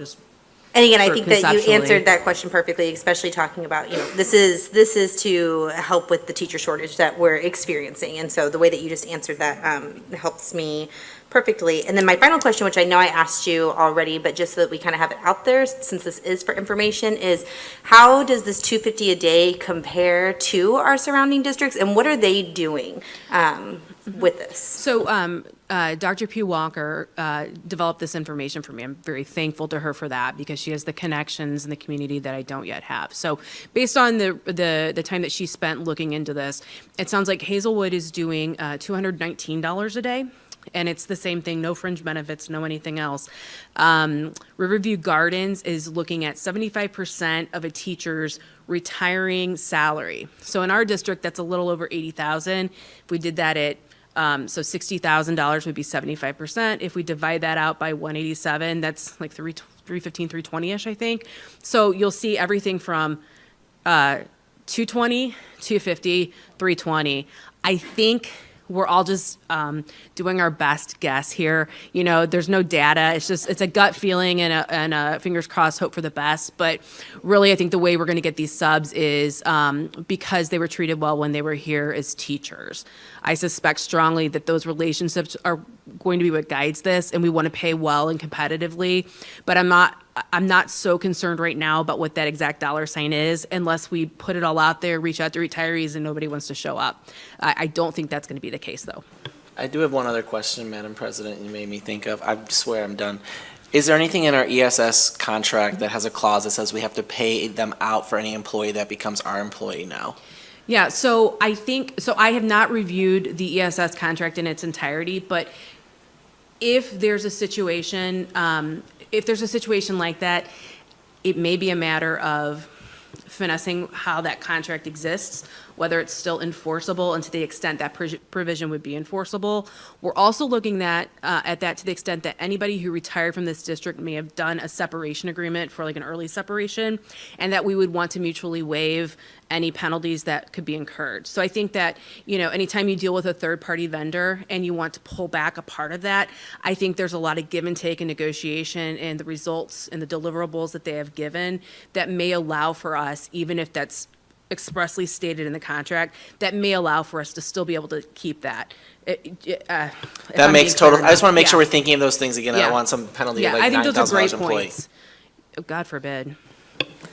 Thank you so much, Jennifer, for Thank the you. I information. appreciate your feedback. It's helpful. All righty. At this time, I don't believe we have any board updates. And so we are going to move to board policy and policies. And so we have one policy, well, we have a couple of policies, and we're going to start with the board member conflict of interest and financial disclosure. Kevin Hampton. Every 2 years, Missouri school districts are required to approve a policy on board member conflict of interest and financial disclosure. The Ferguson-Florissant Board of Education is asked to readopt its current policies on board member conflict of interest and financial disclosure in Policy 4036 and Appendix R, BP-5. Objective is to comply with the State of Missouri Statute, Chapter 105 on financial disclosure and conflict of interest.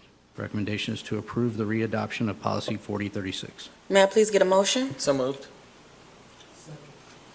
Discussion? Hearing none, call for the vote. Dr. Thurman? Aye. Dr. Powell Walker? Aye. Ms. Dunn? Aye. Mr. Tyson? Dr. Martin, aye. Ms. Bush? Aye. Dr. Graves? Aye, motion carries. Thank you. We now have the board committee's recommendation for proposed policy revisions, additions, and deletion. This is the second final reading, and we will have, Dr. Martin, will you be representing the committee? Yes. All righty, we'll have Dr. Martin speak.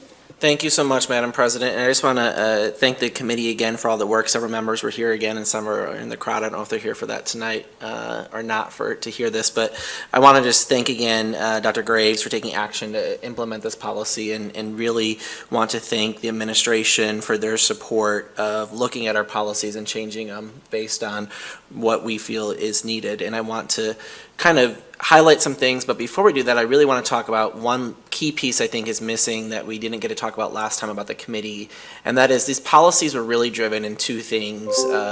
It was not about the number of suspensions. The committee, I don't even think, mentioned how many suspensions. It was really more driven about what supports we can provide our kids and making sure we're providing supports for kids prior to suspensions, and then thinking through how we can be consistent in all of our schools. And really that is the driving force. It was not about the number of suspensions. We didn't even look at suspension data. It was more about hearing stories and just making sure we're being consistent across the board, and really making sure we're thinking through interventions and supports for our kids, because to be quite frank, there's times when suspension is warranted and needed. Absolutely. I don't think anyone disagreed on the committee of that. It is the process of how we get there and making sure that we are clear and we have rights and responsibilities communicated to our parents, and we're having ownership at all stakeholder levels is really the discussion. And I just want to make sure we're kind of clear what that came about. And I see some head nods of people who are in the committee who are, it seems like I am capturing what we said correctly. And so I just want to make sure that this committee was really stemmed to ensure that consistency is implemented and we're thinking about supports in policy, not driven out of other aspects that may be out there. So I just want to kind of clarify that narrative. We really appreciate, we being Sheila, Donna, and myself last time, hearing the board's feedback. And so we even had some discussions with some administrators afterwards and trying to explain everything, and got very convoluted and complicated. So therefore, you'll see some differences from our last time, and I want to highlight those. I also want to note there is a correction working with HICA, and I own that, of just miscommunication, what it is. I just want to highlight some aspects of it in here. And Jillian first brought it up in a conversation about making sure that there is a re-entry plan and a meetings held when a kid's returning from suspension with the school, and making sure there's supports in place. So I know that was clear to the committee that we wanted to make sure there were supports in place. For some reason, it just got missed in translation. We also, in this edit, and it's under bullet point 8 throughout here, just so everyone's clear of the revision will be updated if approved tonight. We taking out the language of what plan to use. And partially the reason being is when we have one plan that's in policy says you must use this plan, it boxes in the administration from what they have to do. So the policy would really read that the administration has the autonomy to develop a plan for reentry, because every situation is so different. And so if we had to use only the plan that's Appendix Y, as the current policy states, it kind of boxes in the administration to not be able to be flexible and nimble with what the situation is. So the language would read about the plan. A plan would be developed, not saying which plan, but a plan with the student, with affected teachers who are impacted potentially, parents, guardians, caretakers, but it would not, if they do not show up for it, it would not exclude the district from moving forward with a plan with the kid and the administration, counselors, whoever else is needed necessary. In addition, in the policy, it says some language about, I believe the title was student, I'm sorry, I gotta scroll down to it. It's about policy, it says something about like the Office of Student Services or something is the one who notifies.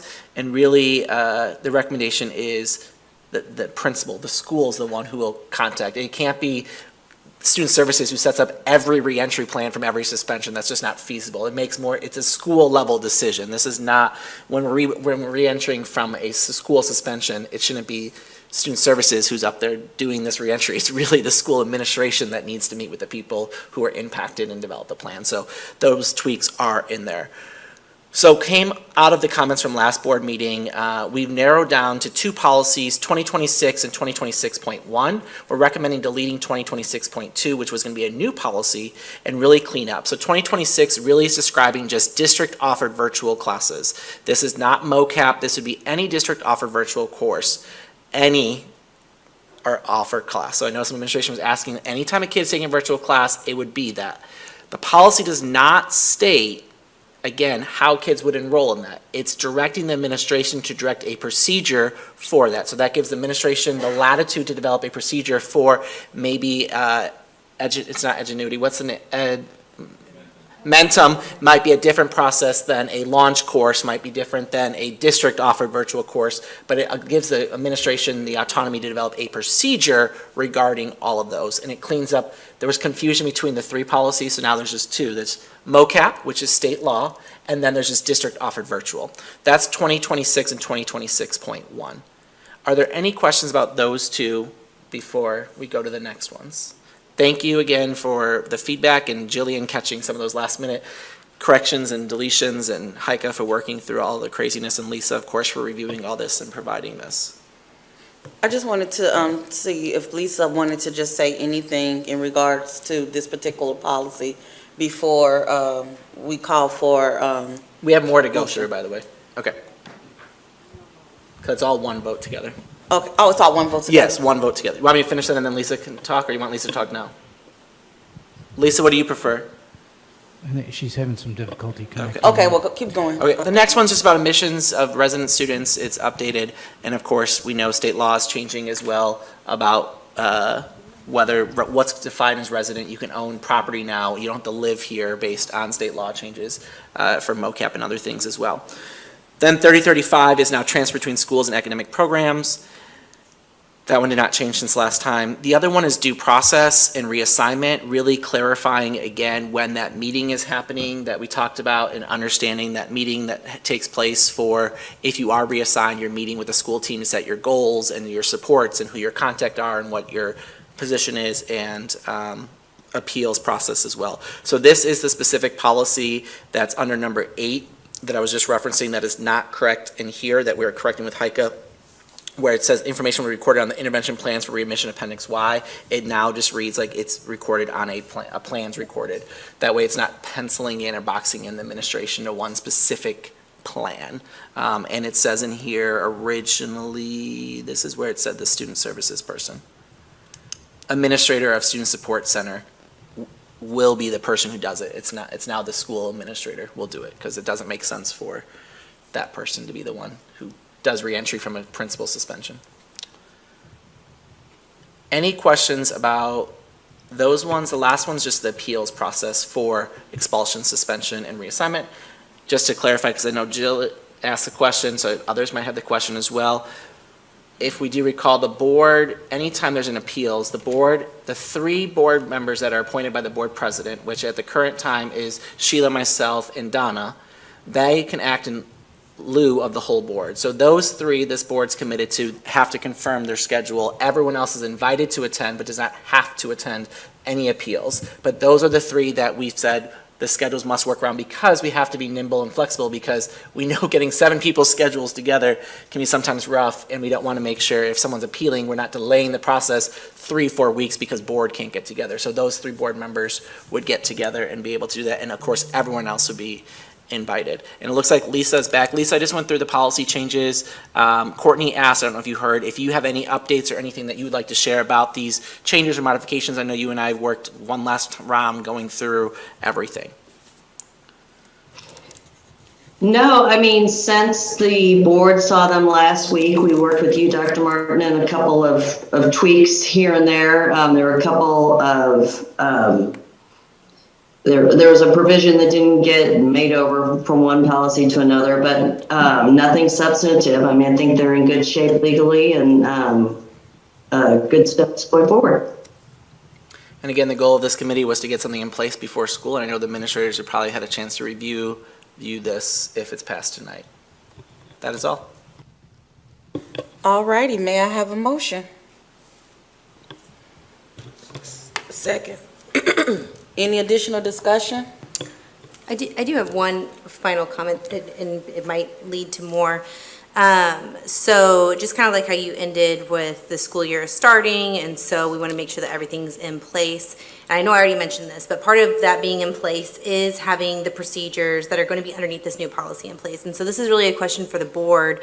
I know that Dr. Davis and or Kevin Hampton were in on those meetings, but is it something we want to do to try to not have that miscommunication from the get-go, to have like a list of, okay, so in our policy, the way that it's written, here are the places where there is going to have to be a procedure. That way we're setting everyone up for success. That's not us necessarily telling them that this is what has to be, a conversation. What procedures do you believe need to be in place? Here's what we believe happened in this meeting or in these talks.